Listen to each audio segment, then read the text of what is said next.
Hello friends, welcome to SP Sharma classes. देखो, इस video में हम डिस्कस करेंगे आगे के क्वेश्चन। ये जैसे क्वेश्चन नंबर 7 है, यहाँ से डिस्कस करते हैं। तो क्वेश्चन नंबर 7 में कहा है कि all keyword in Python are lower case में होते हैं, अपर केस में होते हैं, कैपिटलाइज होते हैं या नन ऑफ दीज में आंसर होते हैं। तो देखो, लास्ट वीडियो में हमने डिस्कस करा था, ये आपको याद भी होगा, अभी ये खुला ही हुआ है। ठीक है, ये हमने कीवर्ड की लिस्ट प्रिंट की थी, ये सारे के सारे यहाँ पे कीवर्ड है। तो आप इसको देख के बता सकते हो कि सारे के सारे कीवर्ड हमारे कैपिटल केस में है या अपर केस में है। ठीक है, या नन ऑफ दीज है। तो आप देख रहे हैं कि तीन कीवर्ड जो है हमारे पास वो कैपिटल से शुरू हो रहे हैं, बाकी जो है स्मॉल से शुरू हो रहे हैं। तो ये नहीं है कि सारे के सारे ही हमारे कैपिटल में है या सारे स्मॉल में है, ऐसा तो नहीं है। कुछ कैपिटल में भी है, तीन ये बाकी स्मॉल में भी है। तो आपके पास जो है यहाँ पे upper lower case, upper case या कैपिटलाइज या नन ऑफ। कैपिटलाइज है वो ईच वर्ड कैपिटल है, एक ही उसमें यूज हो रहा है, पूरा का पूरा अपर केस तो है नहीं एक भी। तो पूरे के पूरे अपर केस में तो एक भी हमारे पास नहीं होता है। लोअर केस में होते हैं काफी, कैपिटलाइज होते हैं कुछ, तो दोनों के कॉम्बिनेशन में होते हैं। तो यहाँ पे कंप्लीटली सारा वो नहीं है, तो आप नन ऑफ दीज लगाएंगे। विच of the following is true for variable name in Python. Variable name के रेस्पेक्ट में आपको बताना कौन सा ट्रू है। तो आपको ये वेरिएबल नेम फर्स्ट क्लास में इसमें पढ़ाया था कि अनलिमिटेड लेंथ के हो सकते हैं। All private member must have leading और ट्रेलिंग अंडरस्कोर, ऐसा कोई नहीं है। प्राइवेट मेंबर में लीडिंग होता है, ना कि ट्रेलिंग होता है। ट्रेलिंग नहीं होता, बाद में अंडरस्कोर लगाने की जरूरत नहीं होती, शुरू में लगानी होती है। Underscore and ampersand are the only two special character allowed. Ampersand allow नहीं है, अंडरस्कोर अलाउड है। तो केवल हमारे पास ए वाला ऑप्शन इसका सही होगा यहाँ पे। ठीक है, आगे देखते हैं नेक्स्ट क्वेश्चन नंबर 9 को। क्वेश्चन नंबर 9 में कहा है विच of the following is an invalid statement. आपको इनमें से इनवैलिड स्टेटमेंट बताना है कौन सा है। तो देखो, ये चार स्टेटमेंट दिए हुए हैं। पहला जो है और तीसरे वाला, ये टपल को डिनोट कर रहा है, क्योंकि हम कॉमा लगाते हैं। तो पाइथन में टपल जो है, या तो आप स्मॉल ब्रैकेट में लिखते हैं या विदाउट ब्रैकेट लगाते हैं। ठीक है, विदाउट ब्रैकेट आप लगा सकते हैं। विदाउट ब्रैकेट अगर आप कर रहे हैं तो टपल बनाने के लिए यहाँ पे एक गौर से समझना, टपल में ब्रैकेट में भी कर रहे हैं, तो ये अगर आपने लिख दिया a = 5, तो ये टपल नहीं है, ये तो इंटीजर है। आपका टपल ये तब बनेगा जब 5 कॉमा लगा देंगे, अब ये टपल बनेगा। ठीक है, तो टपल के लिए हमारे पास एक एलिमेंट रखना, तो कॉमा जरूर होना चाहिए, एक कॉमा जरूर रखेंगे आप। ठीक है, आप ऐसे ही a = 5 लिखेंगे तो ये हमारे पास इंटीजर है। लेकिन आप विदाउट ब्रैकेट के भी लिख सकते हैं। हमारे पास a = 5, 7 लिख दिया तो ये टपल बन गया। आप ऐसे लिख रहे a = 5, 7, आप ब्रैकेट में लिख रहे तो भी ये टपल बन गया। तो यहाँ पर हमारे पास आइडेंटिफायर का नाम है एबीसी, और 1000 और 000, ये हमारे पास तीन है वैल्यू, ये टपल है एबीसी। तो ये तीन वैल्यू टपल में 100 बन जाएगी, क्योंकि कितने भी जीरो हो जब हम प्रिंट करेंगे वो एक सिंगल जीरो में कन्वर्ट हो जाएगा। आइडेंटिफायर में स्पेस नहीं आते हैं, तो ये आपका गलत है, स्पेस यहाँ पे दे रखे। यहाँ पे ये तीन अलग अलग वेरिएबल है, तो ए की वैल्यू आपके पास यहाँ पे 1000 हो जाएगी, बी की वैल्यू 2000 हो जाएगी, कॉमा लगा कर रखे, सी की वैल्यू आपके पास 3000 हो जाएगी। आप इस तरह से भी कर सकते हैं। ये ए बी सी, A_B_C नाम का एक टपल है, जिसमें हमारे पास वैल्यू जो है 1,0,0,0 इसी तरह से हो जाएगी। तो यहाँ पर जो है आपके पास जो है करेक्ट आंसर पूछा है इसने कि कौन सा इनवैलिड है। इनवैलिड इसमें बी वाला है, तो बी आंसर हो जाएगा। 10 नंबर पे चलते हैं। Which of the following can not be a variable, इनमें से कौन सा एक वेरिएबल नहीं हो सकता। तो देखो, वेरिएबल ये जो है बेसिकली स्मॉल में लिखे हुए हैं, यहाँ पे प्रिंट हो गए हैं। इन इट लिखा हुआ है, पहले वाला जो है वो इन इट है, दूसरे वाला जो लिखा हुआ है वो इन है, ये है इट और ये है ओन। तो देखो, इन जो है ये कीवर्ड होता है, तो जब ये कीवर्ड होता है, कीवर्ड को हम वेरिएबल नहीं बना सकते। ठीक है, तो बाकी आपके वेरिएबल हो सकते हैं, आइडेंटिफायर हो सकते हैं, लेकिन ये नहीं हो सकता। अब यहाँ पे कोड डेटा टाइप के कुछ क्वेश्चन है 11 नंबर से। तो इसमें कहा है which of this is not a code data type. तो कोड डेटा टाइप इसमें कौन सा नहीं है। तो देखो, डेटा टाइप जो है मैंने एक वीडियो बनाई हुई है, आप देख सकते हैं। थ्योरेटिकल पार्ट में वीडियो है लिस्ट की। ठीक है, ये डेटा टाइप्स वगैरह उसमें एक्सप्लेन है। लिस्ट क्या, लिस्ट है, डिक्शनरी है, टपल है, ये कोड डेटा टाइप होते हैं। इंटीजर है, फ्लोटिंग पॉइंट नंबर है, डिक्शनरी है, ठीक है, स्ट्रिंग है, सेट है, ये सब हमारे पास कोड डेटा टाइप है। Class user defined data type है, तो ये इसका आंसर हो जाएगा। Given a function that does not return any value, अगर कोई फंक्शन कोई भी वैल्यू रिटर्न नहीं लिखा हमने, यानी रिटर्न स्टेटमेंट नहीं लिखा। ठीक है, तो क्या वैल्यू उसमें रिटर्न करेगी बाय डिफॉल्ट उसकी। बाय डिफॉल्ट कोई भी फंक्शन जिसमें रिटर्न वैल्यू, रिटर्न स्टेटमेंट नहीं लिखा, तो वो नन रिटर्न करता है। नन ये हमारे पास एक कीवर्ड होता है, तो आप उसको अगर प्रिंट कराओगे, ठीक है, फंक्शन को कॉल करा के आप प्रिंट कराओगे, तो वहां पे आपको नन रिटर्न होगा। आप ये देख सकते हो, इस तरह से आप करते हैं। ठीक है, मान लिया हमने एक प्रोग्राम बनाया, जिस प्रोग्राम में हमने एक फंक्शन डिफाइन करा 100 नाम से। इस फंक्शन में हमने कुछ भी रिटर्न नहीं किया है। ठीक है, ऐसे ही लिख दिया है कि जैसे मान लिया x = 3 और लिख दिया कुछ भी। ठीक है, क्योंकि एक स्टेटमेंट तो हम लगा देते हैं, नहीं तो आपको पास करना पड़ता है। तो यहाँ पे प्रिंट में हमने 100 को कॉल करा दिया है, तो 100 को कॉल करा दिया है। अब आप इसको रन करेंगे तो आपके पास ये नन रिटर्न कर देगा। ठीक है, क्योंकि इसमें ना कोई रिटर्न स्टेटमेंट है ना प्रिंट स्टेटमेंट है, तो रिटर्न तो तब भी करना था क्योंकि प्रिंट कर रहे हैं, तो वो नन रिटर्न करता है। ठीक है, तो इसके बाद जो है क्वेश्चन नंबर 13 है। क्वेश्चन नंबर 13 में आप देखेंगे एसटीआर में हेलो लिखा हुआ है। तो एसटीआर में जब हेलो लिखा हुआ है, तो ये HELLO लिखा हुआ है, तो ये इंडेक्स 0 है, 1 2 3 4, ये इसकी इंडेक्सिंग हो गई। तो यहाँ पर ये स्टार्टिंग इंडेक्स है। ठीक है, तो आप ये इसकी स्लाइसिंग कर रहे हैं। स्लाइसिंग में हमारे पास स्टार्ट होता है, कोलन लगा के यहाँ पे एंड लिखा हुआ है, तो उसमें एक कोलन के साथ है, ये इंक्लूड होती है और ये एक्सक्लूड होती है। ठीक है, तो हमारे पास इसमें स्टार्टिंग वाली दी हुई नहीं, तो वो स्टार्ट से ली जाएगी, बाय डिफॉल्ट 0 से ली जाएगी। एक्सक्लूड है मतलब 2 वाली नहीं ली जाएगी, उससे पहले वाली ली जाएगी, तो 0 और 1 यानी HE आपके पास आउटपुट में आएगा। ये H जो है इसमें भी स्मॉल वाला ही आएगा, क्योंकि यहाँ पे स्मॉल में लिखा हुआ है। ठीक है, क्वेश्चन नेक्स्ट वाले देखते हैं। क्वेश्चन नंबर 14 है। क्वेश्चन नंबर 14 में लिखा विच of the following return without error.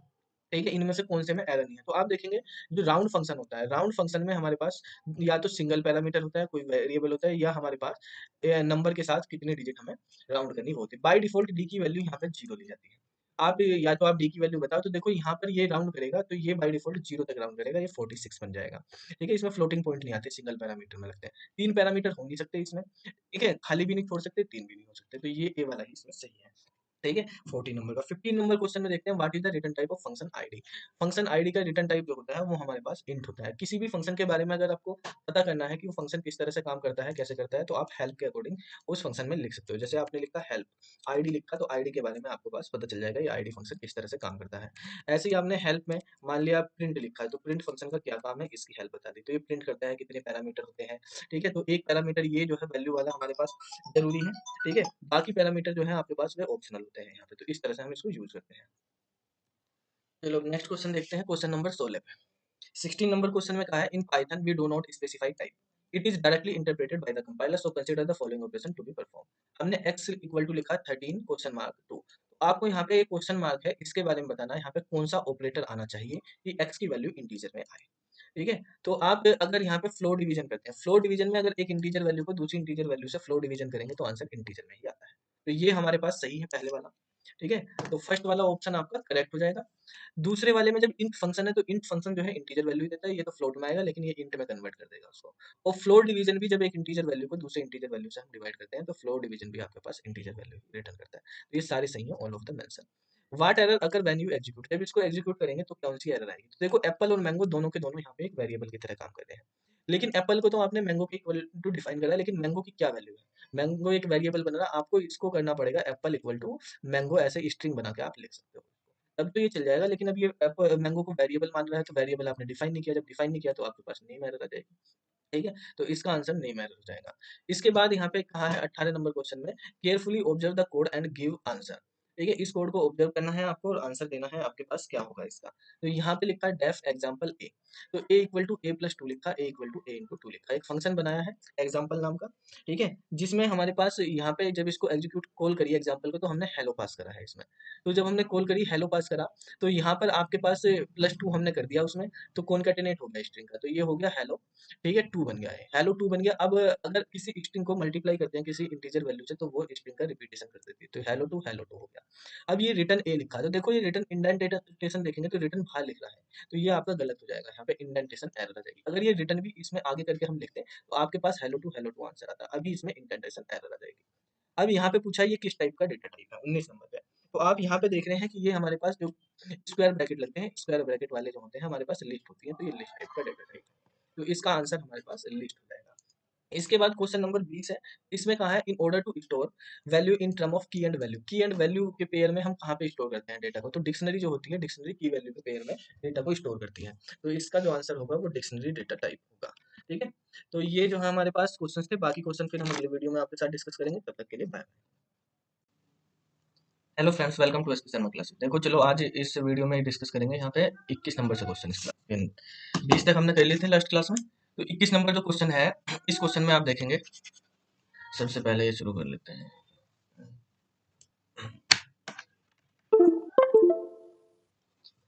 21 number जो क्वेश्चन है, इसमें कहा है हमारे पास कि which is the correct operator for power X comma Y.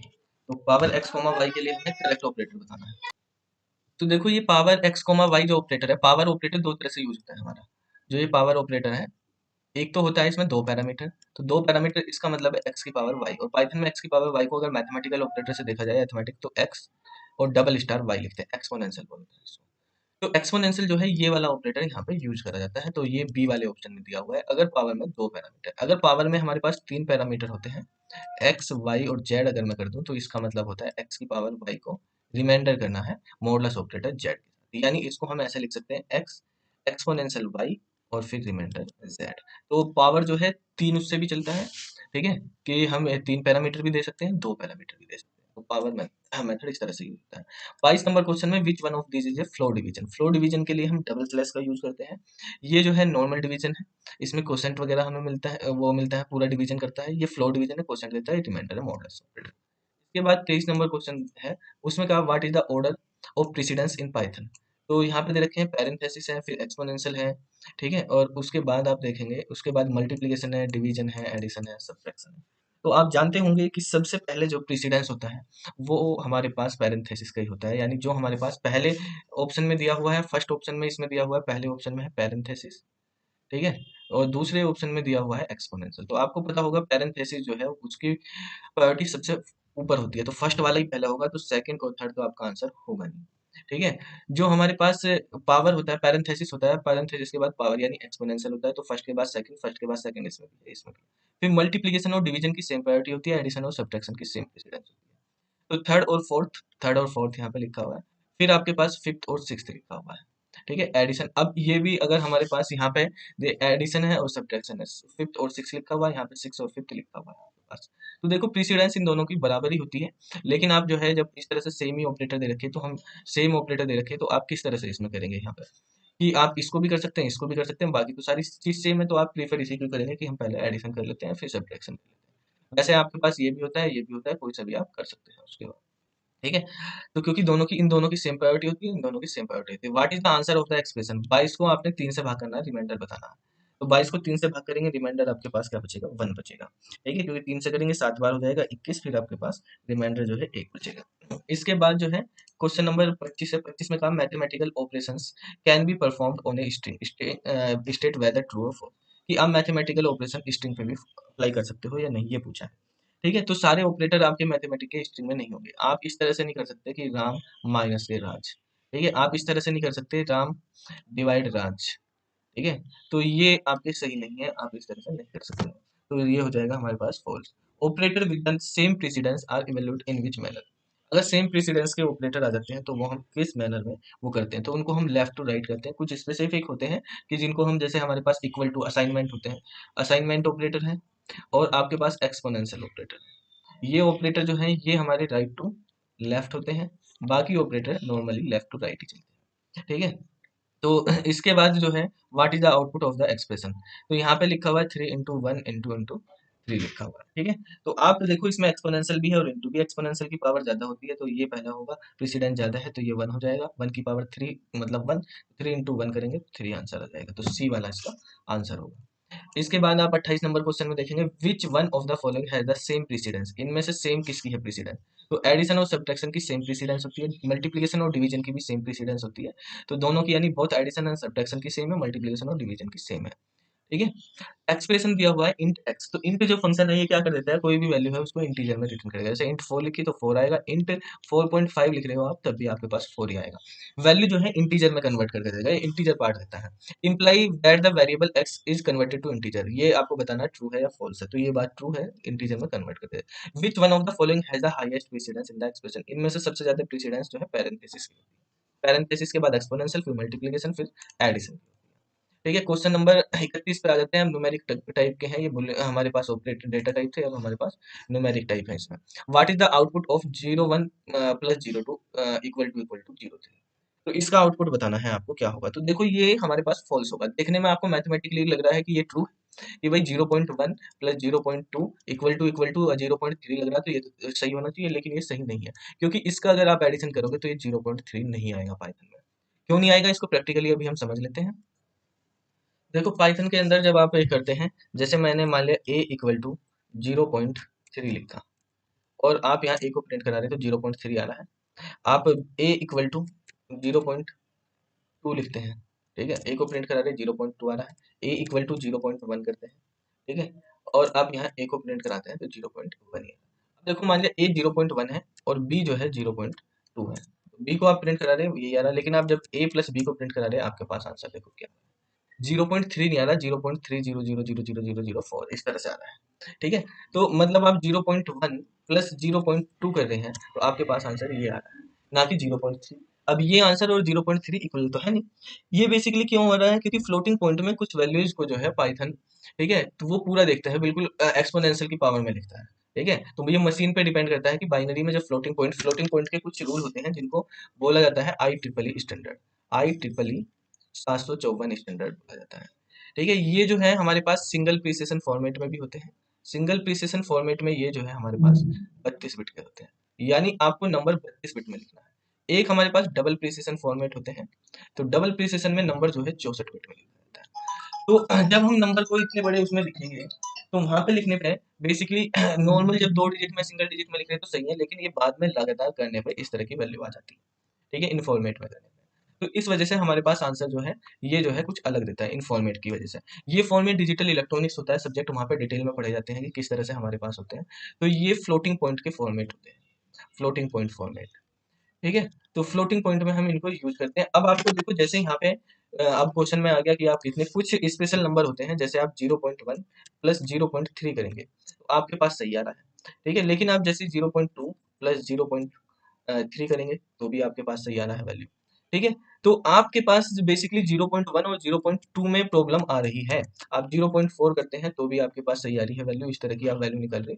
तो 1 और 2 को ऐड करने पे आपके पास कुछ प्रॉब्लम आती है, ठीक है। आप ये कर रहे हैं तो बाकी आपके पास सही वैल्यू आ रही है। लेकिन अब देखो जैसे 0.2 प्लस 0.4 हम करते हैं तो इसमें भी प्रॉब्लम आएगी, ठीक है। 0.2 और 0.4 में भी आपके पास इसी तरह से प्रॉब्लम आ रही है, जैसे 1 और 3 में आ रही थी ऐसे ही 2 और 4 में आ रही है, ठीक है। ऐसे ही अगर आप 0.3 प्लस 0.5 करते हैं तो वो हमारे पास सही है, 0.2 और 0.6 करते हैं तो वो आपके पास सही आ रहा है, ठीक है।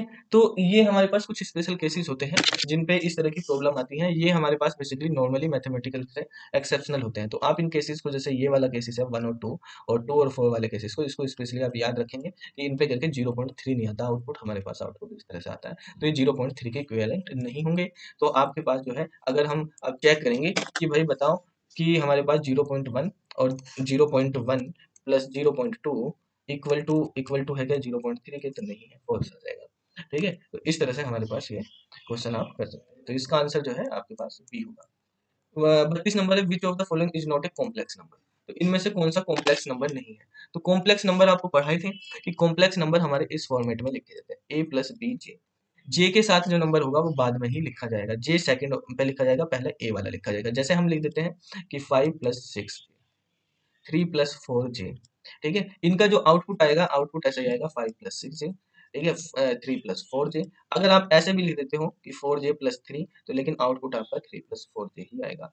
आप लिख देते हो कि 4j - 3, तो भी आउटपुट -3 + 4 जे आ जाएगा। आप लिखते हो -4j -3, तो आउटपुट आपका -3, ठीक है, +4j, और इनका आउटपुट ब्रैकेट में होकर आता है जो कॉम्प्लेक्स नंबर, ठीक है। कॉम्प्लेक्स नंबर या तो आप इस तरह से बना के लिखते हैं, या आपके पास एक कॉम्प्लेक्स नाम का फंक्शन होता है, उस फंक्शन को यूज करो।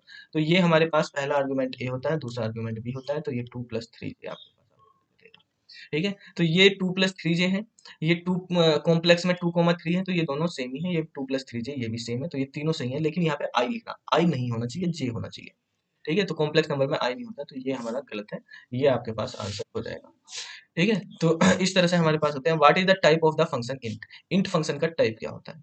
इंट फंक्शन का टाइप जो होता है वो हमें यहाँ पे बताना है। तो इंट फंक्शन का टाइप जो है इंटीजर होगा, इंटीजर टाइप का फंक्शन होता है, ठीक है। इसके बाद यहाँ पे जो ऑपरेटर दिया हुआ है, ये हमारे पास कॉम्प्लीमेंट ऑपरेटर दिया हुआ है, यूनिरी ऑपरेटर है। यूनिरी ऑपरेटर आपको बताया तो यूनिरी प्लस, यूनिरी माइनस और एक कॉम्प्लीमेंट होता है। तो कॉम्प्लीमेंट ऑपरेटर किस तरह से काम करता है, ये इसका जो रूल होता है, मान लिया हमारे पास कोई नंबर है n, ठीक है, इसका कॉम्प्लीमेंट हमें निकालना है, क्या होगा।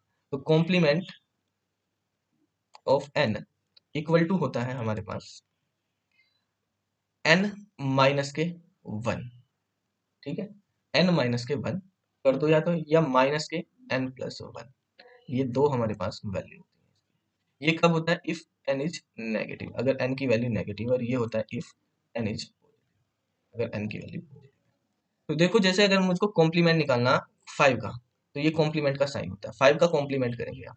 तो देखो n क्या है हमारे पास, यानी 5 क्या है, पॉजिटिव है, तो पॉजिटिव है तो n में 1 जोड़ो यानी 6 कर दो और माइनस का साइन लगा दो, तो इसका आंसर -6 होगा। आपको कॉम्प्लीमेंट निकालना -4 का, तो इसमें क्या करेंगे, इसमें से 1 घटाएंगे, इसका 3 कर देंगे और प्लस कर देंगे, तो इसका आंसर 3 हो जाएगा, ठीक है। नेगेटिव है तो n में से 1 घटा के, तो n की वैल्यू हमारे पास ये लेनी, नंबर लिखना है, साइन नहीं लेना हमें, साइन को नहीं देखना, ठीक है। तो हमारे पास यहाँ पे बिना साइन के हो जाएगा, तो ये हो जाएगा 3।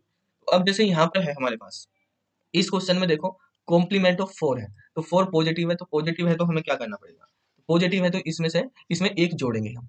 अगर ये पॉजिटिव है तो 1 जोड़ेंगे तो कितना होगा, 5, और माइनस का साइन, तो -5 आपका आंसर होगा। तो ए वाला आंसर हो जाता है, ठीक है। तो अब देखो यहाँ पर इसका पूछा, इसकी वैल्यू क्या होगी, इसमें देखो 1 2 3 4 5 6 बार दिया हुआ है, ठीक है, कॉम्प्लीमेंट दिया हुआ है 6 बार। तो देखो पहली बार जब हम फर्स्ट टाइम करेंगे कॉम्प्लीमेंट 5 का, तो 5 पॉजिटिव है, तो वैल्यू आ गई आपके पास -6।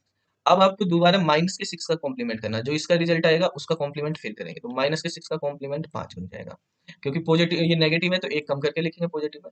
फिर हम 5 का कॉम्प्लीमेंट करेंगे, फिर -6 आ जाएगा, फिर -6 का कॉम्प्लीमेंट करेंगे, फिर +5 आ जाएगा, फिर जो है +5 का कॉम्प्लीमेंट करेंगे, -6 आ जाएगा। 1 2 3 4 5 एक बार और करना है हमें, -6 का कॉम्प्लीमेंट करेंगे तो फिर से +5 आ जाएगा। तो यहाँ पर आप देख रहे हैं किस तरह से हमारे पास आ रहा है, तो आंसर लास्ट में +5 ही बना है। जब भी हम इवन टाइम्स कॉम्प्लीमेंट करते हैं, अगर किसी का कॉम्प्लीमेंट का कॉम्प्लीमेंट कर देते हैं तो वही वैल्यू आ जाती है, सेम रहता है। ठीक है, तो वो वैल्यू सेम रहेगी। अगर कॉम्प्लीमेंट का मतलब 5 लिखा हुआ, 5 का कॉम्प्लीमेंट करा फिर उसका कॉम्प्लीमेंट कर दिया, तो ये 5 ही रहेगा।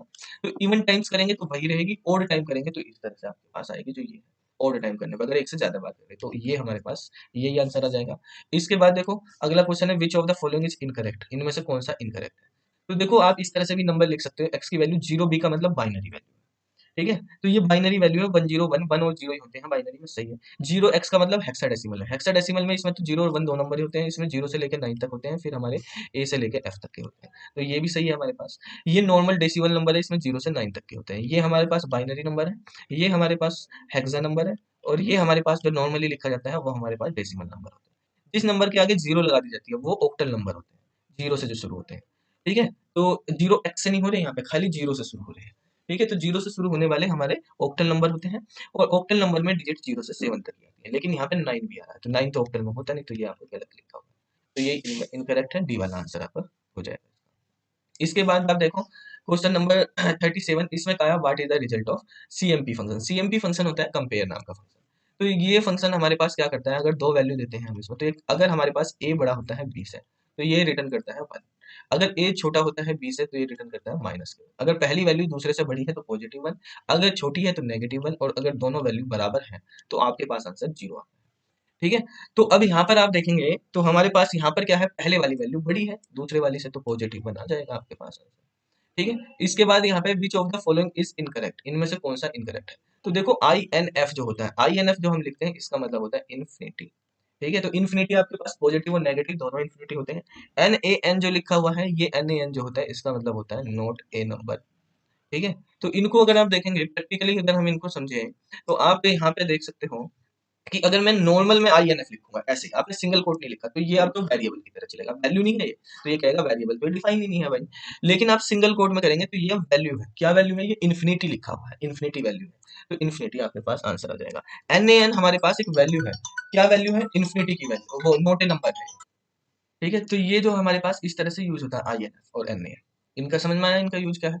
अब हमारे पास अगर हम बात करते हैं इसमें, आई एन एफ और एन ए एन हमने देख लिया किस तरह से यूज हो रहा है, ठीक है, तो ये जो है आप फ्लोट के अंदर दिए हुए हैं, देखो यहाँ पर आप देखेंगे इसमें ये फ्लोट के अंदर लिखे हुए हैं सारे, तो यानी फ्लोट में कन्वर्ट कर रहे हैं, तो आप फ्लोट में लिख रहे हो आई एन एफ, तो आई एन एफ इन्फिनिटी बहुत बड़ी वैल्यू होती है, तो आप इसको फ्लोट में कन्वर्ट कर देते हैं, आपके पास आई एन एफ आ जाएगा खाली, बिना सिंगल कोड के। ऐसे ही आप फ्लोट में लिखेंगे एन ए एन, ये लिख दिया, तो एन ए एन लिखेंगे तो इसमें भी एन ए एन आ जाएगा। अब देखो दूसरी चीज, ये थर्ड वाला ऑप्शन को समझते हैं।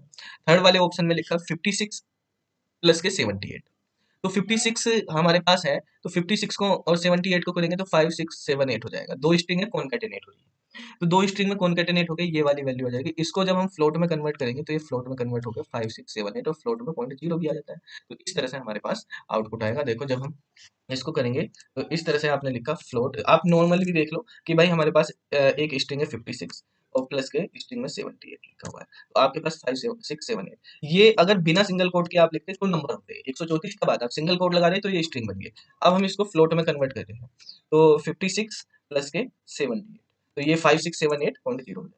लेकिन अगले वाले ऑप्शन में दिया हुआ है फ्लोट, ये समझो आप, अगर मैं ऐसे लिख दूं सिंगल कोट में 12 प्लस 34, जो अगले वाले ऑप्शन में, मतलब एक स्ट्रिंग के अंदर ही प्लस, तो स्ट्रिंग में जैसे आप नाम लिखते हो तो उसमें ऐसे प्लस के साइन सिंबल ऐसे यूज नहीं होंगे, तो ये एरर है हो जाएगी जब आप इसको फ्लोट में कन्वर्ट करेंगे। यहाँ पर तो आपके पास इस तरह से आप शो कर रहे हैं, लेकिन जैसे ही आप इसको फ्लोट के साथ लिखेंगे, ठीक है, 12 और इसके अंदर प्लस लगा के आपने 34 लिखा हुआ है, तो अब इसको कैसे कन्वर्ट करेगा, तो फ्लोट में इस तरह की स्ट्रिंग आपकी कन्वर्ट नहीं हो सकती। ठीक है, इसमें ऐसे 12 प्लस 34.0 ऐसा नंबर थोड़ी लिखा जाएगा कोई, फ्लोट में तो एक कंबाइन होकर आता, ये तो स्ट्रिंग है। ठीक है, प्लस का साइन उसके बीच में आ रहा, तो इस तरह की एरर आ जाएगी जब आप फ्लोट में कन्वर्ट करोगे। वैसे प्रिंट करोगे तो वैसे तो यही आ जाएगा बिना फ्लोट लगाए, क्योंकि स्ट्रिंग में तो आप कुछ भी लिखो। ठीक है, लेकिन आप जैसे ही कन्वर्जन करोगे फ्लोट में, तो फिर इस तरह की स्ट्रिंग का फ्लोट में कन्वर्जन नहीं हो पाएगा। ठीक है, अब ये राउंड नाम का फंक्शन है, ये राउंड नाम का फंक्शन भी पाइथन में थोड़ा अलग तरीके से काम करता है। तो इसको समझते हैं ये कैसे काम करता है राउंड नाम का फंक्शन। तो राउंड नाम का जो फंक्शन है ये किस तरह से काम करता है, जैसे आप यहाँ पे समझो, इस प्रैक्टिकली हम समझते हैं इसको।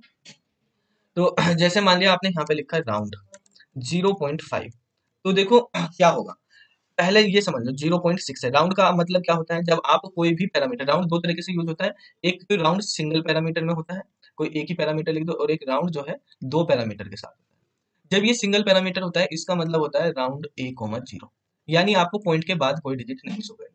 यहाँ पे b का मतलब है number of digits after points. ठीक है, आफ्टर डेसिमल, डेसिमल पॉइंट के बाद कितने डिजिट होंगे। यहाँ पे जब नहीं लिखा तो आपने मतलब एक भी डिजिट नहीं, केवल इंटीजर पार्ट है, तो इसमें भी केवल इंटीजर पार्ट आना, एक ही पैरामीटर दिया हमने। तो जब राउंड करता है इंटीजर दिया, तो ये जो भी नियरेस्ट वो होगा, बेसिकली जो भी नियरेस्ट इंटीजर होता है उसमें इसको राउंड कर देगा। ठीक है, तो इसके नियरेस्ट इंटीजर क्या है, 1, 1 में राउंड कर देगा। ठीक है, आप राउंड में लिखोगे 0.4 लिखोगे तो इसके नियरेस्ट क्या है, 0 है। ठीक है, तो ये 0 में कर देगा। तो ऐसे ही आप यहाँ पे समझो आप।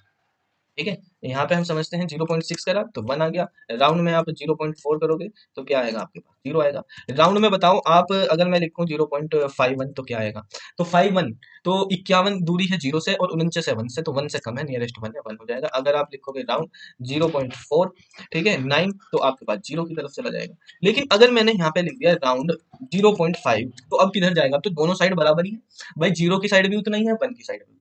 तो जब हमारे पास इक्वल हो जाता है तो फिर कहाँ जाएगा ये राउंड करना। ठीक है, तो जब इक्वल हो जाता है तो उस केस में राउंड जो है फंक्शन हमारे पास क्या करता है, ये बेसिकली जो भी इवन नंबर होता है वहां पे जाता है। ठीक है, तो जो हमारे पास सेंटर वाली वैल्यू होगी, जब हमारे पास मान लिया एक नंबर लाइन है और हमारे पास बिल्कुल सेंटर पोजीशन पे कोई नंबर है, तो वो किधर जाएगा, वो लेफ्ट में जाएगा या राइट में जाएगा, तो ये नियरेस्ट इवन नंबर की तरफ जाता है, इवन में राउंड होगा। तो 0.5 से अगर हम यहाँ पे 0.5 लिखा हुआ है, तो इधर 0 होगा इधर 1 होगा, तो इवन नंबर कौन सा है इसमें, 0, तो ये 0 की तरफ जाएगा।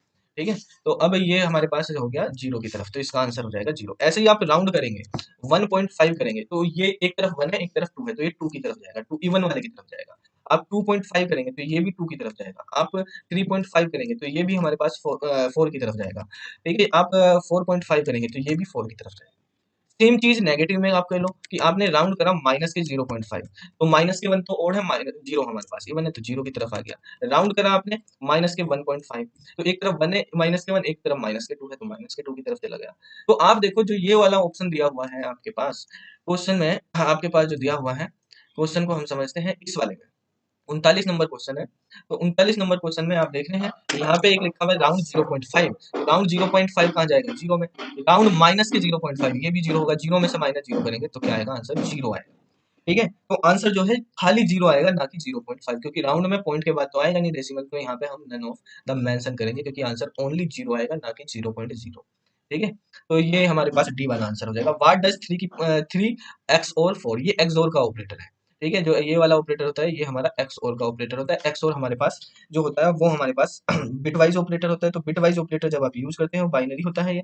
ठीक है, तो बाइनरी में कन्वर्ट करेंगे, 3 को अगर आप बाइनरी में लिखेंगे तो ये 1 1 होगा, और 4 को बाइनरी में लिखेंगे 1 0 0 होगा, तो यहाँ पे ऊपर 0 लगा लेते हैं। और एक्सोर में क्या होता है, सेम वैल्यू होती है तो सेम वैल्यू पे 0 और डिफरेंट वैल्यू पे 1 आता है।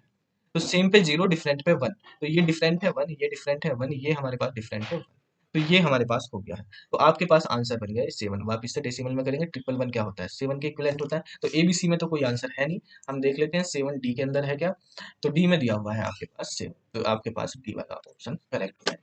ठीक है, तो 40 तक के क्वेश्चन हमने कर लिए हैं इसमें। बाकी जो है क्वेश्चन प्रीसीडेंस एंड एसोसिएटिविटी के हैं 41 नंबर से, ये हम अगली क्लास में करेंगे इन क्वेश्चंस को। ठीक है, तो आप इनकी प्रैक्टिस वगैरह कर लेना इनकी भी, तो हम अगली क्लास में इनको डिस्कस करेंगे। तब तक के लिए bye bye. Friends, welcome to SK Sharma classes. चलो शुरू करते हैं आज की क्लास। इसमें हम क्वेश्चन नंबर 41 से शुरू करेंगे। देखो 41 नंबर क्वेश्चन है, इसमें कहा है ये प्रीसीडेंस एंड एसोसिएटिविटी के क्वेश्चन है। प्रीसीडेंस और एसोसिएटिविटी का क्या मतलब होता है, तो बेसिकली प्रीसीडेंस और एसोसिएटिविटी का मतलब है, प्रीसीडेंस प्रायोरिटी को डिनोट करता है, ये प्रायोरिटी बताते हैं। कि अगर हमारे पास मल्टीपल ऑपरेटर एक एक्सप्रेशन में सेम टाइम पे यूज हो रहे हैं, सेम एक्सप्रेशन में यानी सिंगल एक्सप्रेशन में मल्टीपल ऑपरेटर आ रहे हैं, तो कौन सा ऑपरेटर पहले यूज होगा, कौन सा बाद में यूज होगा। एसोसिएटिविटी हमें ये बताती है कि अगर हमारे पास सेम प्रायोरिटी के सेम प्रेसिडेंस के ऑपरेटर आ जाए तो हम कौन सा ऑपरेटर पहले यूज करेंगे, यानी उसको लेफ्ट टू राइट करेंगे या राइट टू लेफ्ट करेंगे। ठीक है, लेफ्ट टू राइट या राइट टू लेफ्ट। ठीक है, तो ये हमारे पास एसोसिएटिविटी और प्रेसिडेंस के बारे में। अब देखो इन क्वेश्चंस को करने से पहले हम थोड़ा सा समझ लेते हैं प्रेसिडेंस और एसोसिएटिविटी के बारे में।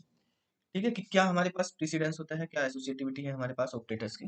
तो देखो सबसे पहले जो है आपके पास पैरेंथेसिस होंगे, पैरेंथेसिस की प्रेसिडेंस सबसे हाई होगी। ये मैं प्रेसिडेंस बता रहा हूँ आपको कि किस ऑपरेटर की प्रेसिडेंस सबसे ज्यादा होगी। तो सबसे ज्यादा पैरेंथेसिस की होगी यानी ब्रैकेट की होगी। उसके बाद दूसरे नंबर पर आपको एक्सपोनेंशियल ऑपरेटर करना है।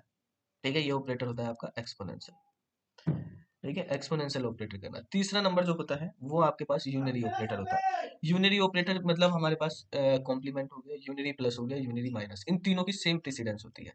कॉम्प्लीमेंट, यूनरी माइनस और प्लस, यूनरी प्लस और यूनरी।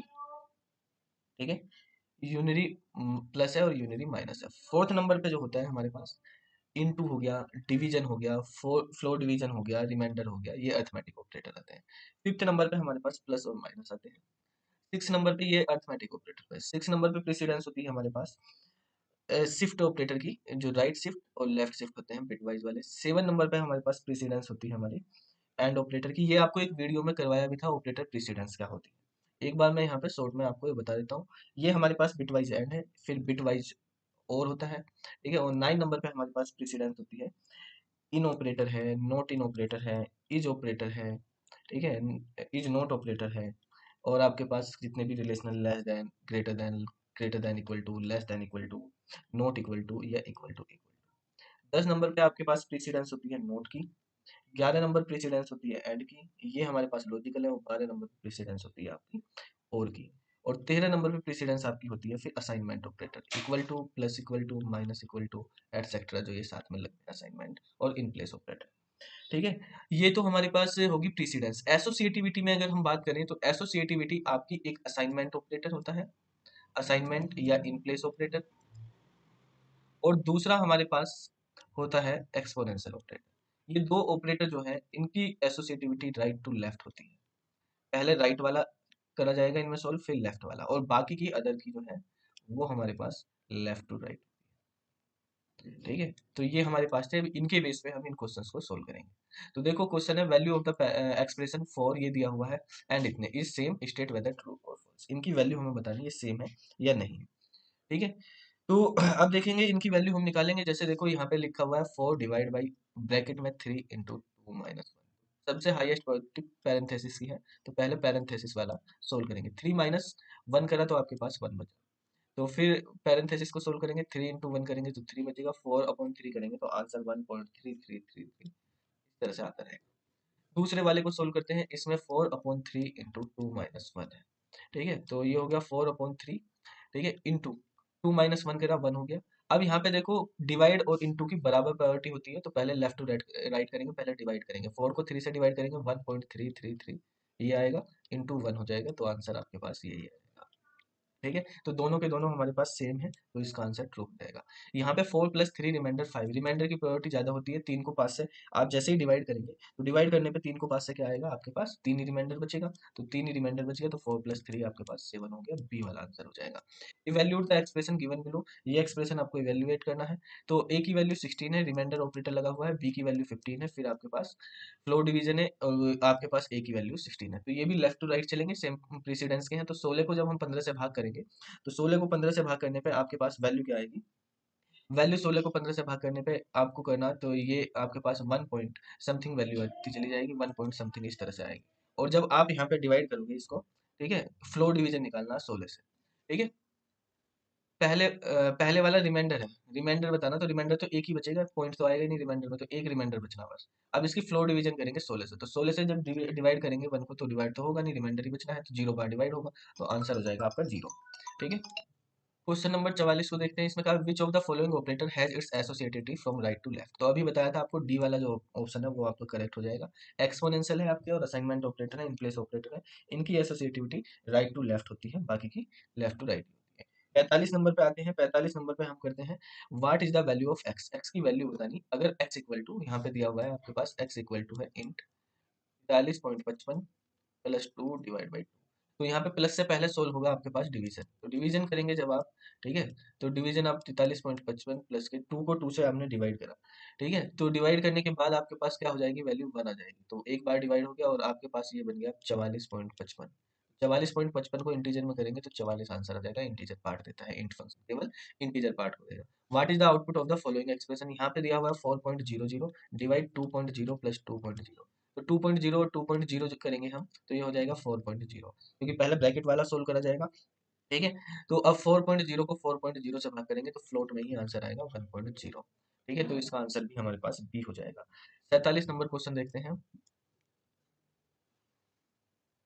47 नंबर क्वेश्चन में कहा है consider the expression given below. इसमें दिया हुआ है x equal to 2 plus 9 into 3 into 12 minus के 8 डिवाइड बाई 10। तो पहले ब्रैकेट वाले को सोल्व करा जाएगा। इंटू 3 और 12 को करा हमने तो 36 हो गया। 36 माइनस के 8 डिवाइड बाई 10। तो ये हो गया 2 प्लस 9। इन इस ब्रैकेट को सोल्व करेंगे, 36 में से 8 गए, आपके पास 28 बचे। 10 से डिवाइड कर देंगे तो पहले अब यहाँ पे क्या होगा, मल्टीप्लाई होगा। तो मल्टीप्लाई कर देंगे, 9 8 72, 9 दूनी 18 और 7, 18 और 7 25 हो जाएंगे। डिवाइड करेंगे आप 10 से, तो ये हो जाएगा 2 प्लस के 25.2, ठीक है। डिवीजन करेंगे तो ये आ गया 27.2। आपके पास आंसर हो जाएगा डी वाला, ठीक है। 48 नंबर क्वेश्चन को देखते हैं। Which of the following expression involve correction when evaluate in Python. तो ये जो हमारे पास कोरेक्शन का मतलब होता है कि डिफरेंट टाइप के, जिसमें डिफरेंट टाइप हो, मतलब एक इंटीजर है एक फ्लोट है, वो डिफरेंट हो, एक इंटीजर एक स्ट्रिंग, तो अलग अलग टाइप के जहाँ पे यूज हो रहे हो उसको बोलते हैं कोरेक्शन। तो देखो पहले वाले में इसमें क्या है, तो इसमें ये भी फ्लोट है ये भी फ्लोट है, तो ये तो है नहीं, इसमें तो सेम टाइप यूज हो रहे हैं। अगले क्वेश्चन को देखते हैं। देखो ऑप्शन को, बी वाले ऑप्शन में क्या है, ये भी फ्लोट है ये भी फ्लोट है। इसमें देखो ये फ्लोट है और ये इंटीजर है, तो ये दोनों डिफरेंट टाइप के हैं। तो जहाँ पे डिफरेंट टाइप होता है वहाँ पे कोरेक्शन होता है। इसका जो आंसर हो जाएगा, इसका आंसर हो जाएगा सी। 49 नंबर क्वेश्चन को देखते हैं। इसको इधर कर लेते हैं। 49 नंबर क्वेश्चन में कहा what is the value of the following expression. Expression दिया हुआ है 24, फ्लोर डिवीजन है 6, ठीक है, और रिमाइंडर दिया हुआ है 3। तो फ्लोर डिवीजन करेंगे तो फ्लोर डिवीजन पे इसका आ जाएगा 4, 4 को रिमाइंडर करेंगे 3 से, तो आपके पास आंसर हो जाएगा 1। तो 1 जो है पहले वाले का ए में और सी में दिया हुआ है, तो बी और डी आंसर गलत हो गया। दूसरे वाले में 24 फ्लोर डिवीजन 4 फ्लोर डिवीजन 2, तो 24 को 4 से फ्लोर डिवीजन करेंगे 6, 6 को 2 से करेंगे तो 3। तो 1 और 3 जो है पहले वाले ऑप्शन में है, तो ए वाला ऑप्शन सही है, ठीक है। इसके बाद 50 नंबर में कहा है which among the following list of operator has the highest precedence. इनमें सबसे ज्यादा हाईएस्ट प्रेसिडेंस किसकी होती है। तो हाईएस्ट प्रेसिडेंस इन ऑपरेटर में आपको बताया हुआ है कि हमारे पास एक्सपोनेंशियल की होती है, तो बी वाला आंसर आपका सही हो जाएगा, ठीक है। आगे बढ़ते हैं, ठीक है। क्वेश्चन नंबर जो है 51 शुरू करते हैं। 51 नंबर क्वेश्चन में कहा है what is the result of the code. ये कोड दिया हुआ है, ये बिट वाइज ऑपरेटर है। x इक्वल टू 1 है, x को लेफ्ट शिफ्ट करना है 2 बिट। तो देखो लेफ्ट शिफ्ट जो है, लेफ्ट शिफ्ट में ये बिट वाइज करना है, तो आपको बताए थे लेफ्ट शिफ्ट में मल्टीप्लाई होती है। अगर a को लेफ्ट करना है b बिट तो ये हो जाता है a इंटू 2 की पावर b। और अगर राइट शिफ्ट करते हैं हम तो राइट शिफ्ट में होता है डिवाइड, यानी a को अगर आप राइट शिफ्ट करोगे b बिट तो वो a अपॉन 2 की पावर b। अब यहाँ पे देखो ए की ए मतलब एक्स लिखा हुआ है, ये 1 है, 1 को 2 बिट राइट लेफ्ट में शिफ्ट करना, तो यानी 1 इंटू 2 की पावर 2 हो जाएगा। ए की वैल्यू 1, बी की वैल्यू 2, तो 1 इंटू 4 हो गया, यानी आंसर आपके पास 4 हो गया। 51 में का आंसर डी हो जाएगा, ठीक है। 52 में आते हैं आउटपुट ऑफ द एक्सप्रेशन। ये लिखा हुआ है बिन 29। बिन का मतलब होता है बाइनरी। अगर आप इस तरह से करेंगे तो ये आपको बाइनरी में वैल्यू देगा। बाइनरी में जब इसको आप रन करेंगे, बाइनरी में वैल्यू जो आती है वो 0 बी लिख के आती है। तो आउटपुट स्क्रीन पे आपके पास इस तरह से शो होगा 0 बी और 29 का जो है बाइनरी वैल्यू। 29 की बाइनरी वैल्यू क्या होती है हमारे पास, 29 की बाइनरी वैल्यू ये होती है 16 8 24, ठीक है। और आपके पास 16 8 24 करेंगे, 24 और 4 28 और 1 29, इस तरह से आप जो है इसकी वैल्यू निकाल लेंगे। तो हमारे पास 29 को बाइनरी में लिख लो बेसिकली 1 2 4 8 16, ठीक है। तो 16 8 24, 24 और 4 28, 28 और 1 29, ये वैल्यू हो जाएगी, यहाँ पर 0 हो जाएगा। तो बी वाले ऑप्शन जो है ये वाला आपका करेक्ट हो जाएगा। इसमें राइट शिफ्ट बोला है, एक्स को 2 बिट राइट में शिफ्ट करना है, तो राइट में शिफ्ट करने के लिए हम क्या करते हैं, डिवीजन करते हैं। तो देखो ये कह रहा है हम, ये कह रहा है कि हम एक्स को राइट में शिफ्ट करेंगे 2 बिट, तो आपके पास वैल्यू 2 आनी चाहिए। तो x की वैल्यू बतानी है क्या है, तो फॉर्मूला लगा दिया, ये हो जाएगा x/2 इक्वल टू 2। ठीक है, क्योंकि फॉर्मूला होता है a/2 ठीक है, तो a की वैल्यू x है और b की वैल्यू 2 है, तो a/2 कर रहा है तो वो 2 के इक्वल, तो x/4 इक्वल टू 2 हो गया, तो x की वैल्यू 8 हो गई। x की वैल्यू 8 आ जाएगी, 53 का आंसर आपके पास ए वाला हो जाएगा। ठीक है, इसके बाद हम करते हैं क्वेश्चन नंबर 54 पे आ जाते हैं, 54।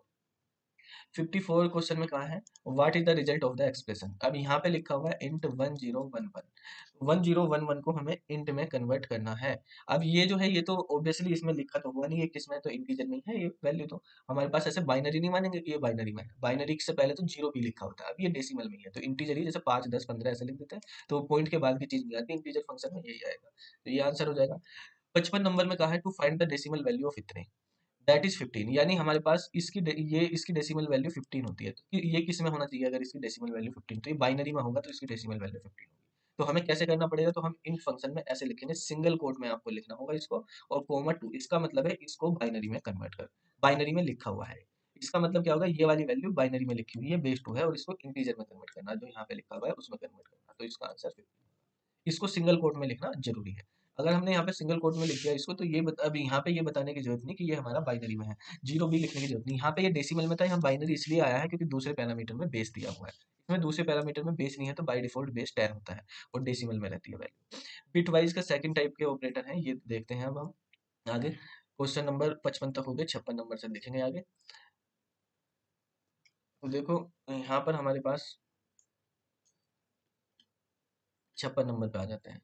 इसमें कहा है इट इज नॉट पॉसिबल, ठीक है, इसमें ये है it is not possible for two's complement value to be equal to the original value in any case, state whether this is true और फॉल्स। ये आपने डिजिटल इलेक्ट्रॉनिक्स में पढ़े होंगे, जब बुलियन अलजेब्रा आपको पढ़ाई जाती है वहां पे बताए जाते हैं, ठीक है, कि टूज कॉम्प्लीमेंट और वंस कॉम्प्लीमेंट क्या होते हैं। टूज कॉम्प्लीमेंट और वंस कॉम्प्लीमेंट बाइनरी वैल्यू के निकाले जाते हैं, जो बाइनरी नंबर होते हैं, बाइनरी नंबर के हम one's complement and two's complement निकालते हैं।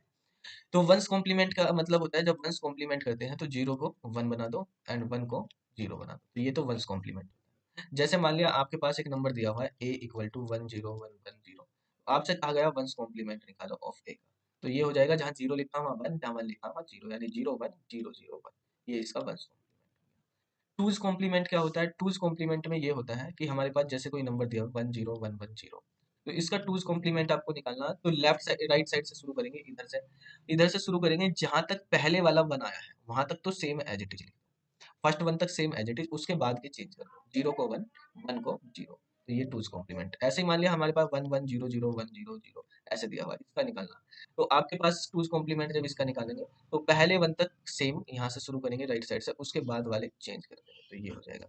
इसी तरह से आपके पास एक नंबर 1101 दे रखा, इसमें पहले वन तक सेम, पहला वन ये है यहाँ तक सेम, उसके बाद के चेंज, तो ये इसका टूज कॉम्प्लीमेंट।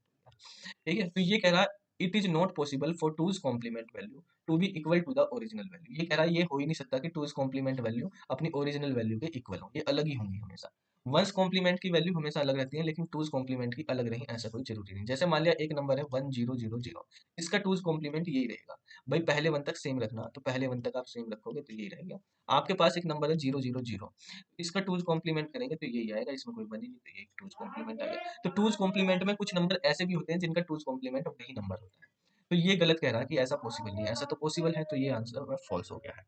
57 नंबर में कहा है दी वंस कॉम्प्लीमेंट ऑफ इतने, इसका वंस कॉम्प्लीमेंट निकालना, तो वंस कॉम्प्लीमेंट उल्टा कर देते हैं, वन की जगह जीरो लिख देंगे, जीरो की जगह वन, वन की जगह जीरो, जीरो की जगह वन, 0 1 0, ये आपके पास हो गया। ठीक है, ये मैच आपके पहले वाले ऑप्शन से कर रहा है, तो ए वाला आंसर हो जाएगा। इसमें 58वें में कहा bit wise gives one if either of the bits is one and zero when both of the bits.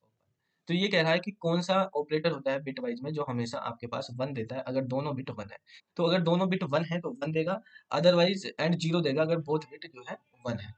ठीक है, तो आइदर ऑफ वन यानी कोई भी एक बिट वन है तो वन आएगा आउटपुट, अगर दोनों बिट वन है तो जीरो आएगा। तो देखो यहाँ पर जो है इसमें क्या होगा, एक्सोर ऑपरेटर होता है, एक्सोर गेट आपने पढ़ा होगा, बुलियन में आपको पढ़ाया था। तो एक्सोर ऑपरेटर में क्या होता है, अगर सेम वैल्यू होती है, सेम इनपुट होते हैं, तो आपके पास आउटपुट जीरो होता है और डिफरेंट पे वन होता है। तो ये कह रहा है अगर आइदर ऑफ बिट वन यानी कोई एक बिट वन है तो यानी डिफरेंट है तो आउटपुट वन है, और दोनों की दोनों वन है तो मतलब सेम होगी तो आउटपुट जीरो, तो इसका आंसर आपके पास सी हो जाएगा, एक्सोर गेट में ऐसा होता है। ठीक है, इसके बाद जो है आपके पास 59 नंबर क्वेश्चन को देखते हैं। ये कह रहा है the result of the expression, ये एक्सोर दिया हुआ है, 4 का एक्सोर करा पा रहे हैं, तो एक्सोर बिट वाइज होता है, 4 को बाइनरी में लिखेंगे 100 होता है, 12 को बाइनरी में लिखेंगे तो 8 4 12 और ये होता है, ठीक है। इसको यहाँ भी 0 लगा दो। अब इनका एक्सोर करना 4 और 12 का, तो सेम पे वैल्यू आपके पास 0, डिफरेंट पे वैल्यू 1, तो ये आ गया। इसको डेसिमल में कन्वर्ट करेंगे तो 8 हो गया, तो आपके पास सी वाला आंसर हो गया। 60 नंबर पे आ जाते हैं। 60 नंबर में कहा any odd number of being and, अगर किसी भी ओड नंबर का हम एंड करते हैं तो आपके पास हमेशा 1 आएगा, इवन नंबर का एंड करोगे तो 0 आएगा, तो किस नंबर के साथ करें, तो इसका आंसर आपके पास होगा सी। तो देखो कैसे, अगर कोई भी मान लिया ओड नंबर है जैसे 5 है तो 101, इसका हम 1 के साथ एंड करते हैं, तो 1 के साथ आपने एंड कर दिया तो 1 ऐसे लिखा जाएगा। तो जब एंड में क्या होता है, हम एंड कर रहे हैं 5 एंड ऑपरेटर लगा रहे हैं ये वाला, ठीक है। बिट वाइज है तो बिट वाइज में हमारे पास एंड को ऐसे लिखा जाता है, तो हम ये ऑपरेटर लगा रहे हैं, तो इसमें क्या होगा हमारे पास, बिट वाइज जब हम कर रहे हैं इसको, ठीक है, तो इसमें बेसिकली हमारे पास जब भी वैल्यू हमारे पास वो होगी से 1 1 होगी दोनों, तो 1 आएगा अदरवाइज 0, तो आपका आंसर क्या होगा 1। तो देखो आप ये देखो 1 का हमेशा ये वाली बिट जो है 1 रहती है, बाकी सब 0 रहती है, तो बाकी सब पे तो 0 ही आना है, क्योंकि एक भी 0 होते ही आंसर 0 आ जाता है। तो यहाँ पे ऊपर वाले में कुछ भी हो, जब नीचे वाले में तो 0 ही होगा, तो ये तो 0 ही आना है। तो मेनली हमारे पास ये वाली बिट डिसाइड कर रही है कि आपके पास आंसर क्या होगा, इसकी भी यही वाली बिट डिसाइड कर रही है कि आंसर क्या होगा। तो अगर किसी भी नंबर की, इस वाली बिट को बोलते हैं एलएसबी, लीस्ट सिग्निफिकेंट बिट, जो राइट साइड में होती है, इसको बोलते हैं एमएसबी, मोस्ट सिग्निफिकेंट बिट। अगर एलएसबी की वैल्यू आपके पास 1 होगी तो आंसर 1 ही आएगा, और एलएसबी की वैल्यू आपके पास अगर 0 होगी तो आंसर 0 ही आएगा। और एलएसबी की वैल्यू 1 होने का मतलब है नंबर ओड है, तो ओड होने पे आपके पास 1 आ रहा है, और एलएसबी का मतलब 0 होने का मतलब है नंबर इवन है, इवन होने पे आपके पास आंसर 0 है। तो यही क्वेश्चन कहा है इसने, किसके साथ हम एंड करें कि आंसर हमारे पास ओड होने पे 1 आए, इवन होने पे 0 आए, तो 1 के साथ आप करोगे तो हो जाएगा। तो ये बिट वाइज ऑपरेटर आपके कंप्लीट हो गए हैं। अगली क्लास में हम पढ़ेंगे फिर आपके साथ बूलियन ऑपरेटर, ठीक है, और बाकी आगे के ऑपरेटर। तो फिर मिलते हैं नेक्स्ट क्लास में। आज के लिए इतना ही, इसको सब अच्छे से नोट कर लेना सारे क्वेश्चंस को, ठीक है, उनकी एक्सप्लेनेशन को भी, और अच्छे से समझ लेना, इनको प्रैक्टिस करके, इनको प्रैक्टिकली करके देखना आप। तो बाकी फिर हम अगली क्लास में करते हैं, ठीक है। वीडियो आपको अच्छी लगी है तो चैनल को सब्सक्राइब कर लें। ये वीडियो है आपको जो है अभी यहाँ से तो हट जाएगी, इसके बाद आपको ये वीडियो ऐप पे मिलेगी, आप ऐप से इसमें देख सकते हैं, ठीक है, वहां से इसके नोट्स बना सकते हैं। फिर मिलते हैं अगली क्लास में। ऐप पे ये पीडीएफ भी है, ठीक है, और ये वीडियो वगैरह भी सारी पुरानी क्लास की भी और इस क्लास की भी, ठीक है। चलो इस वीडियो में हम है ना स्टार्ट करेंगे क्वेश्चन नंबर 61 से। तो यहाँ पर जो क्वेश्चन है ये बुलियन से रिलेटेड क्वेश्चन है, ठीक है। तो बुलियन के बारे में हमें पढ़ना। बुलियन में दो तरह की वैल्यू होती है, एक ट्रू होती है और एक फॉल्स होती है, ठीक है। जीरो को बेसिकली हम ट्रू बोलते हैं, जीरो के अलावा कुछ भी हो उसको, जीरो को फॉल्स बोलते हैं, जीरो के अलावा कुछ भी हो उसको ट्रू, ठीक है। यानी नॉन जीरो वैल्यू जो होती है वो हमारी ट्रू होती है और जीरो हमारे पास फॉल्स। तो यहाँ पर आप देख रहे हैं, जैसे ये क्वेश्चन देख रहे हैं, the output of the following code, इस कोड का आउटपुट बताना हमें। बोल में फॉल्स लिखा और बोल, तो बूल एक फंक्शन है, जैसे इंट फंक्शन होता है, फ्लोट फंक्शन होता है, एसटीआर फंक्शन होते हैं। यहाँ पे हमने करे थे ये इंट जो है इंटीजर में कन्वर्ट करता है किसी वैल्यू को, बूल फंक्शन जो है उसको बुलियन में कन्वर्ट करता है, मतलब उसका आंसर ट्रू या फॉल्स में आ जाता है। तो अब देखो ये बूल फंक्शन क्या होता है। तो बूल फंक्शन के अंदर अगर पैरामीटर में आपने कुछ लिखा हुआ है तो वो ट्रू देगा, अदरवाइज। तो जैसे ही आप एंटर करोगे तो इसमें कुछ भी नहीं लिखा हुआ तो ये आपको फॉल्स देगा। मतलब कितनी कैरेक्टर पास हुए पैरामीटर में, एक भी नहीं, जीरो कैरेक्टर हुआ, जीरो मतलब फॉल्स। बूल के अंदर आप कोई भी पैरामीटर लिख देते हो, चाहे एक पैरामीटर लिख दिया, एक ही वैल्यू कैरेक्टर लिख दिया, तो आपके पास बूल के अंदर आपने खाली इन्वर्टेड कोमा लिखा तो खाली है, ये तो कुछ है ही नहीं। सिंगल कोड भी लिख रहे हैं बूल के अंदर तो खाली है, ब्लैंक है, false है। बूल के अंदर आप कुछ लिख रहे हैं, ठीक है, तो ये हमारे पास है, तो क्या हो गया, ट्रू हो गया। ऐसे बूल के अंदर आपने फॉल्स लिख दिया तो आपके पास फॉल्स ही आ जाएगा। बूल के अंदर आपने ट्रू लिख दिया, ठीक है, तो आपके पास ट्रू हो जाएगा। बूल के अंदर आपने इन्वर्टेड कोमाज में फॉल्स लिखा, तो ये इन्वर्टेड कोमाज में फॉल्स लिखना, बिना इन्वर्टेड कोमाज के फॉल्स लिखना, दोनों में डिफरेंस है। जो बिना इन्वर्टेड कोमाज के लिखा वो तो वैल्यू है बुलियन, ठीक है, फॉल्स कीवर्ड है वो, ये हमारे पास स्ट्रिंग होगी। तो ये तो काउंट करा कि आपने कुछ स्ट्रिंग दे रखी है, नहीं जैसे ए हो गया ऐसे फॉल्स हो गया, तो ये ट्रू आएगा। क्यों आएगा, क्योंकि ये वाला फॉल्स जो है एक स्ट्रिंग है, ये तो किसी के नाम की तरह हो गया जब इन्वर्टेड कोमा। ये फॉल्स, ये वाला फॉल्स नहीं है जो जीरो वाला फॉल्स होता है, वो वाला फॉल्स नहीं, वो वाला फॉल्स ये होता है कीवर्ड वाला, ठीक है। तो आपके पास जो ऑप्शन है, ऑप्शन में देखो बूल फॉल्स लिखा हुआ, सिंगल कोड लिखो या डबल कोड लिखो एक ही बात है, तो इसका आंसर ट्रू होगा। और दूसरे में हमने कोई पैरामीटर नहीं दिया तो उसका आंसर फॉल्स, यानी बी वाला आंसर आपका करेक्ट होगा। इसके बाद या व्हाट इज द आउटपुट, इस कोड का आउटपुट बताना। नेक्स्ट क्वेश्चन को देखते हैं 62 नंबर को। इसमें कहा हेलो मॉर्निंग बूल, ठीक है। तो देखो यहाँ पर हमारे पास क्या आएगा, जैसे एक ये लिस्ट बनी हुई है, लिस्ट के अंदर दो वैल्यू है, एक हेलो है और एक मॉर्निंग है। इस हेलो की इंडेक्स है 0, मॉर्निंग की इंडेक्स है 1।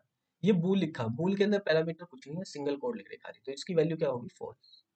तो ठीक है, तो फॉल्स मतलब जब लिस्ट में बना के लिख दिया हमने ऐसा, फॉल्स का मतलब होता है जीरो।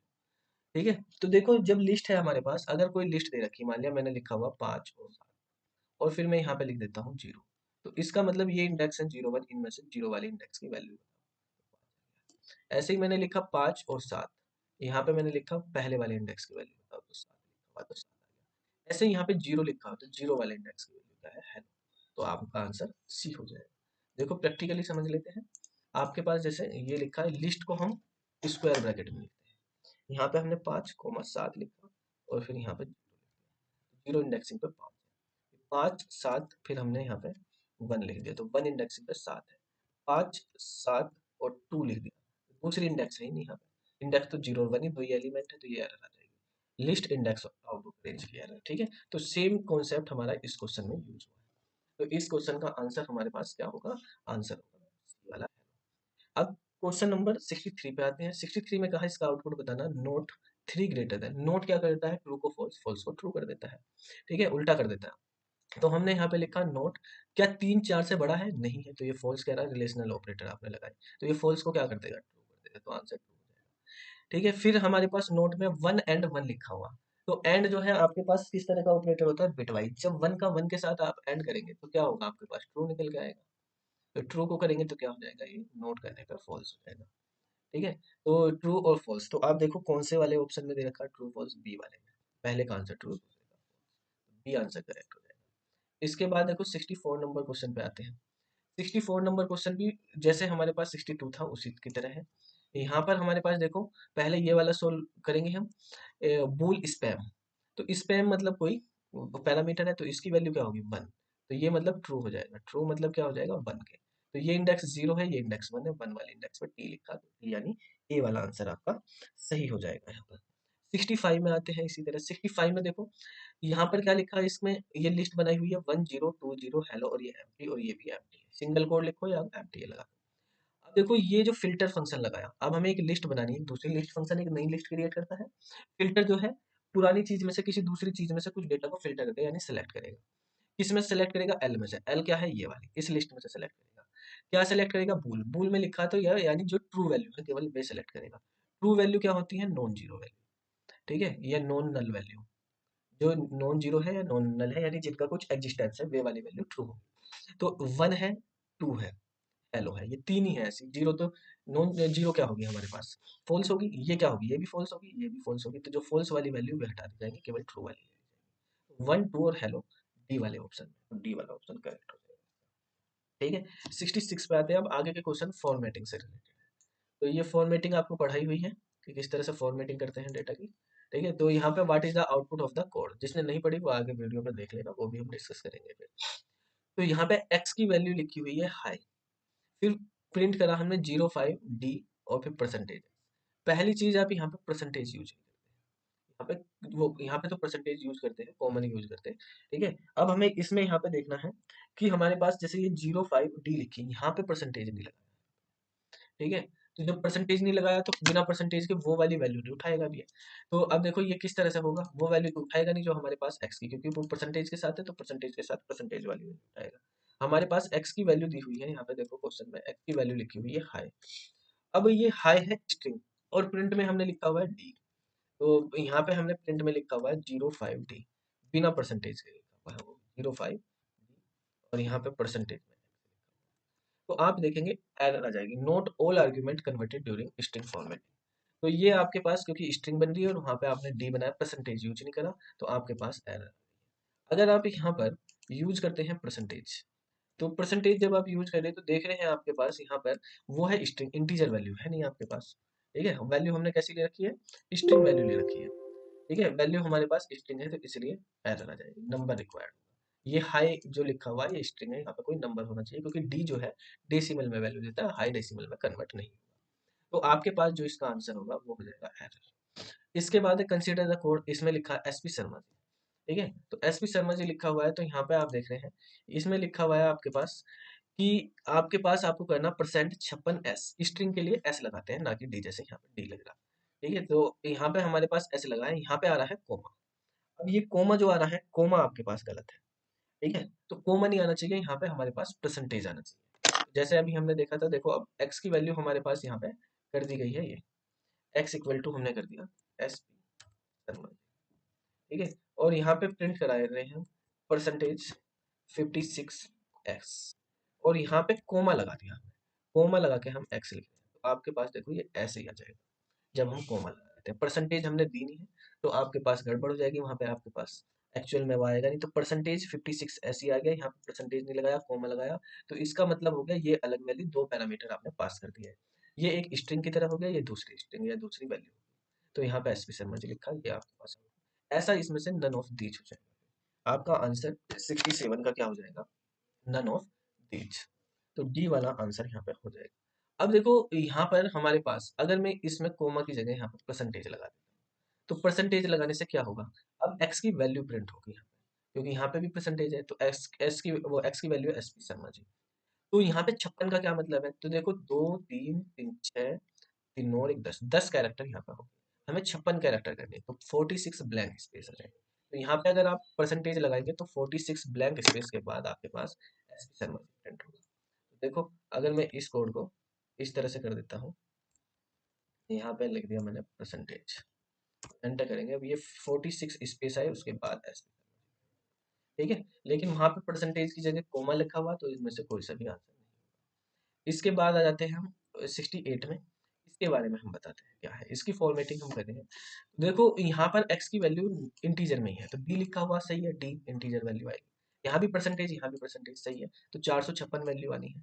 यहाँ पर -0d का मतलब, माइनस अगर आपने लगा रखा तो ये जीरो का कोई फर्क नहीं पड़ेगा, ठीक है, लेकिन अगर ये माइनस ना होता तो फर्क पड़ता, कैसे पड़ता, किस तरह से, ये देखो देखो x की वैल्यू हमने 456, हम यहाँ पे प्रिंट करते हैं, आप यहाँ पे प्रिंट करते हो परसेंट, मान लिया आपने लिखा डी और परसेंट, तो इससे आपके पास केवल 456 आएगा। परसेंट डी का मतलब है सिंपल एक्स की वैल्यू प्रिंट करनी, जो भी वैल्यू है, इसके अंदर आप 3 तक भी लिखेंगे तो कोई फर्क नहीं पड़ेगा, ठीक है, आप डी लिखो, 1D लिखो, 2D लिखो, 3D लिखो, उससे कोई फर्क नहीं पड़ेगा, क्योंकि इसमें 3 डिजिट्स हैं, जितने डिजिट हैं उतने तक कोई फर्क नहीं पड़ेगा। लेकिन जैसे ही आप यहाँ पे 4 लिखोगे तो आपके पास एक स्पेस आ जाएगा, आप 4 डिजिट बनानी पड़ेगी।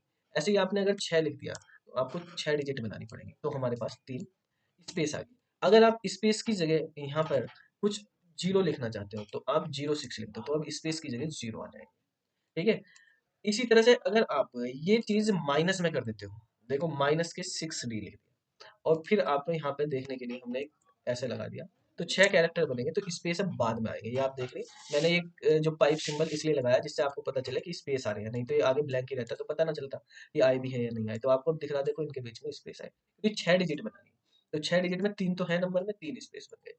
अब इसमें अगर जीरो लगा दिया, तो जीरो लगाने पे माइनस में जीरो लगाएंगे तो उससे कोई फर्क नहीं पड़ेगा, क्योंकि अगर आपके पास आंसर में इसमें भी जीरो आने लगे तो ये 456 ही रहेगा, फिर तो वो हमारे पास वैल्यू चेंज हो जाएगी भाई, बाद में भी 3 जीरो लग गए, आपके 4,56,000 बन जाएगा, फिर तो वो 4,56,000 थोड़ी है, वो तो 456 है, शुरू में जीरो लगाने से कोई फर्क नहीं पड़ रहा, फिर तो 456 ही है, तो इसमें आपके पास इसी तरह से आएगा 456, ठीक है। तो यहाँ पर आप देखेंगे तो आपके पास आंसर जो है 456 बाद में हमारे पास 3 स्पेस आएंगे, तो वो 3 स्पेस यहाँ पे आपको ऐसे शो नहीं हो रहे, तो आप जो है 68 का आंसर जो है सी वाला लगाएंगे। अब यहाँ पे 345 है, 06 लिखा हुआ, तो पहले है 3 कैरेक्टर, 3 डिजिट, इसमें 3 हो जाएंगे, तो यहाँ पे बी वाला आंसर हो जाएगा 0000345। 70 नंबर वाला क्वेश्चन देखते हैं।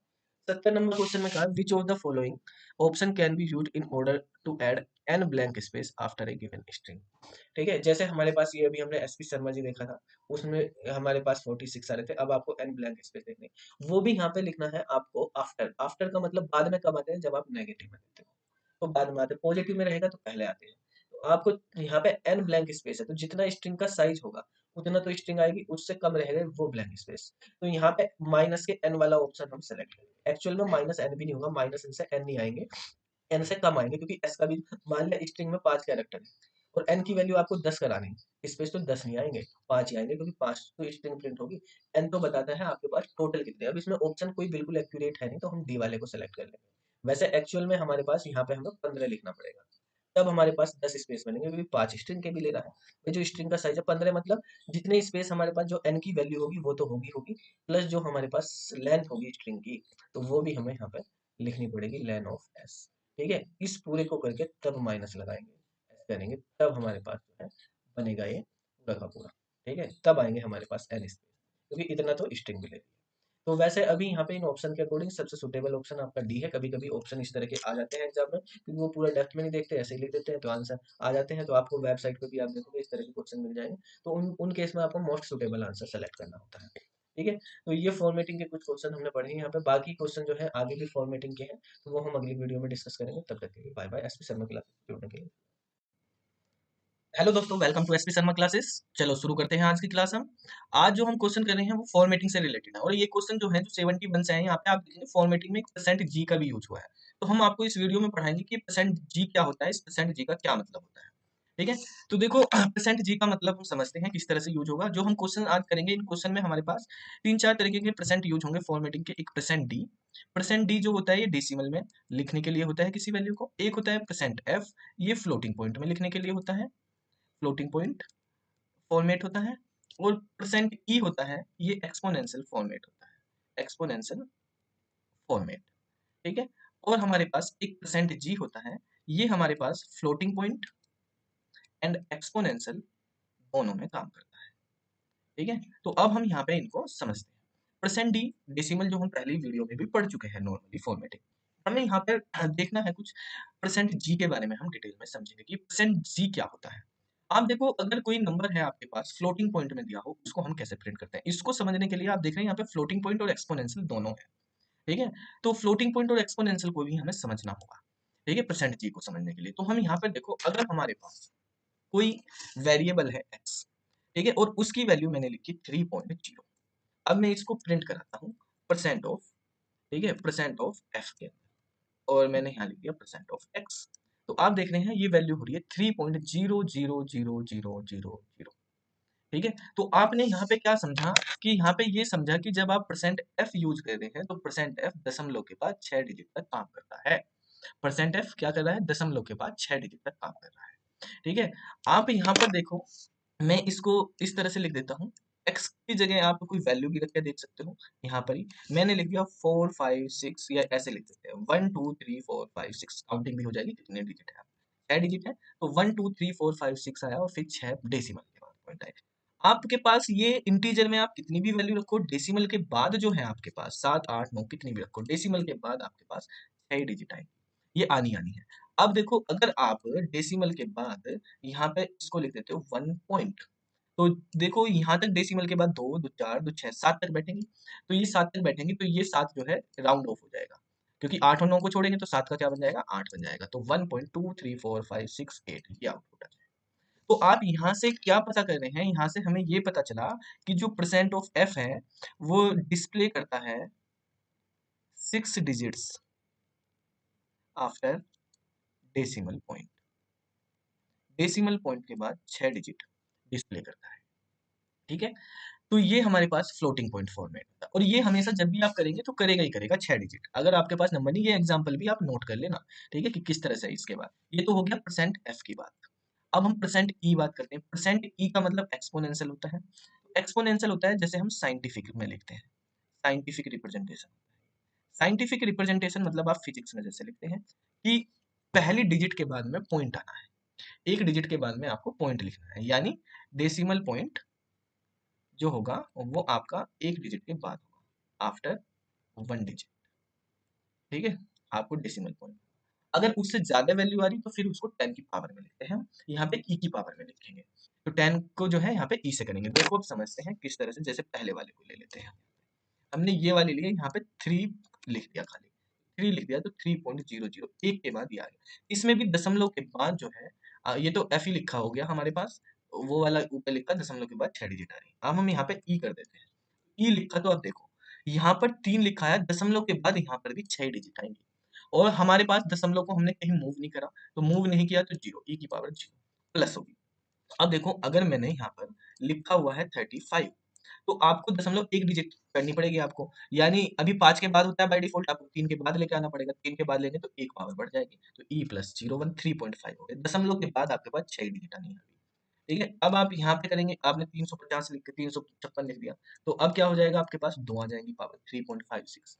इस तरह से आपके पास फ्लोटिंग पॉइंट में एक्सपोनेंशियल में चलता है। अब हम इसको अगर ऐसे लिखते हैं 0.35, तो 0 पॉइंट जो है राइट साइड में मूव होगा तो पावर अब माइनस में आ जाएगी।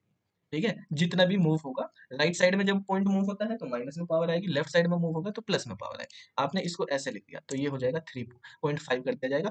पॉइंट आंसर में पहली डिजिट के बाद दिया था।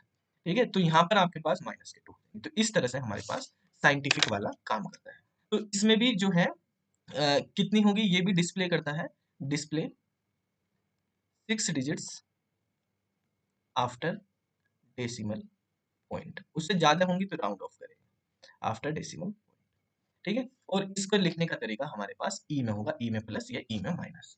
अब हम यहाँ पे आते हैं परसेंटेज। ये फ्लोटिंग पॉइंट और एक्सपोनेंशियल दोनों का मिक्सअप है।